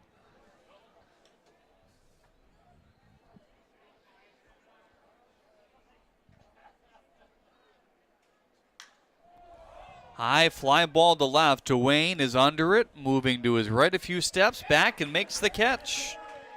Good navigation here by Dearman to finish off this game in the 9th. Major pressure in the 8th when it was just a 3-run ball game. After 1 run had scored, he stranded the bases loaded with the double play. Here in the 9, allowed the leadoff error. Allowed Eric Whitfield to reach, strike out Collette, struck out Sullivan, and they got Ramirez to pop it out to end the ball game here today. Nice win for the Mammoths. They take it 6-2. Felt like they had control for most of this game here today. Brendan Shabath will recap this game when we get back. Then I'll catch up with our player of the game, brought to you by Lombardo Homes, shortly after that on the USPBL Network.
That works.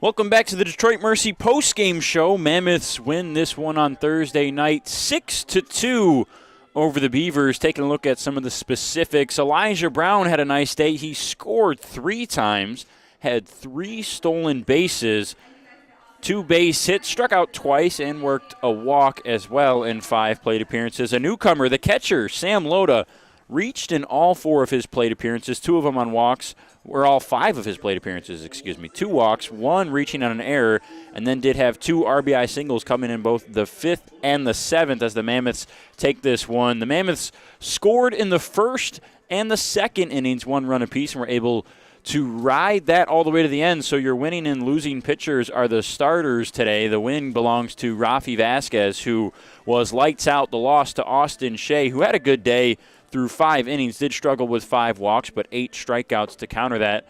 For Vasquez, a big night for him. His longest start, 7 innings, did face 1 batter in the 8th, gave up a leadoff single, and that was his day.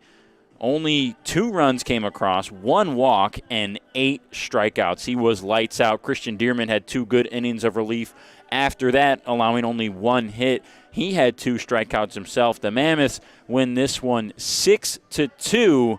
Jeremy Otto is with our Detroit Mercy player of the game on the other side of the break. Don't want to miss that interview. Stick around on the USPBL Network. Get great seats, safer, simpler, and smarter with TicketSmarter. Choose great seats from over 125,000 live events, all backed with a TicketSmarter 100% ticket guarantee. Get your tickets smarter at TicketSmarter.com.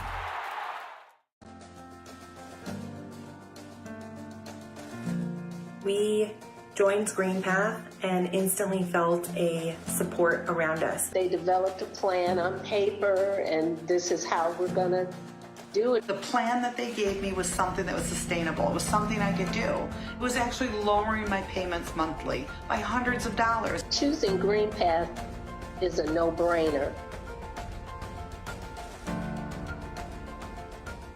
Companies are competing for talent like never before. With the complexities of handling tasks like payroll, benefits administration, and other HR functions, it's easy to see how a professional employer organization like Tryon Solutions makes all the difference. Tryon empowers businesses of all sizes to attract and retain talent by offering access to top-tier healthcare and employee benefit plans. With Tryon, you don't have to grow it alone. Visit RelyOnTryon.com. You can always rely on Tryon.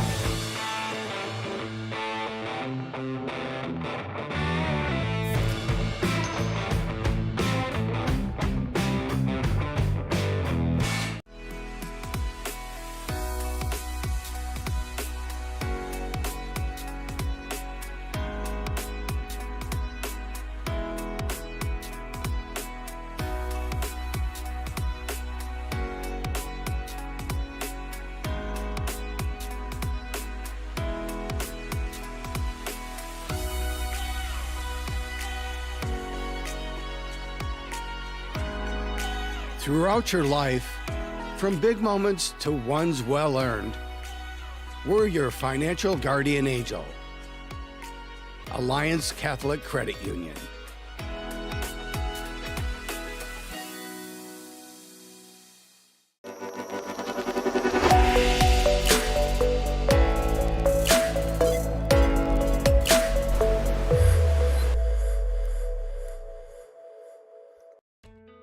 As your neighbor who works at Ascension, Michigan, and a cardiologist who's practiced for more than 20 years, I'm going to keep asking, how are you feeling today? Your care can't wait. Getting care sooner can mean catching things before they get worse. At Ascension, Michigan, our ERs and our hospitals and other sites of care are maintaining strict precautions for your safety. Studies have shown that people will get care sooner if they're encouraged by their doctors, family, and friends. Get the care you need at getascensionmichigancare.com.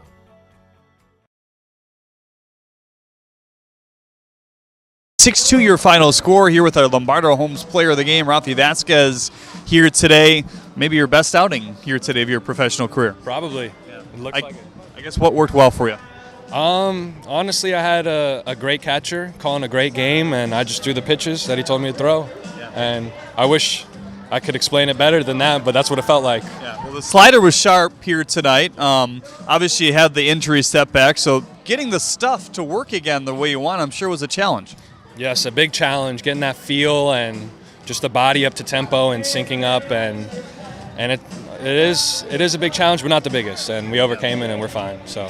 Well, we've seen it before in this league. Dugan Darnell kind of comes to mind. He's playing in Double-A right now. He just played in this league a couple of years ago, but he was a converted infielder as well. You know, not unfamiliar to pitching. I know you did it before you got to college and maybe in your first year of college, but you know, what's it been like fully getting back to pitcher-only ball? It's honestly great. I love the lifestyle as a pitcher, and I think it fits my personality really well. So I'm enjoying it so far. Well, what's been the biggest adjustment for you to pro ball, you think? There's a lot more free time, surprisingly, but you have to fill that free time with productive things. So That's probably the biggest adjustment. Yeah, and I guess going forward, obviously you've had 2 out of your 3 last outing really sharp. How do you continue that success? Just stay on the horse and just don't get too big, keep the head, stay humble, and keep moving forward because it's not over. We got a lot left. Well, nice win for your team here today. They kind of grinded it out. There wasn't one inning where they scored 5-6 runs, but, it was enough. Yes, it was enough. They did a great job. The defense played well, and my catcher killed it, and I'm happy. It was a great team win. We really needed this, to get it on the right track. And this is the first game that he's caught you or caught in the USPBL in general. Yeah, I mean, that's not easy sometimes, but you guys clicked. Yeah, we did. We talked at the beginning. I told him, I was like, I know you're a big energy guy, and let's go. Let's bring it. And that's what we did.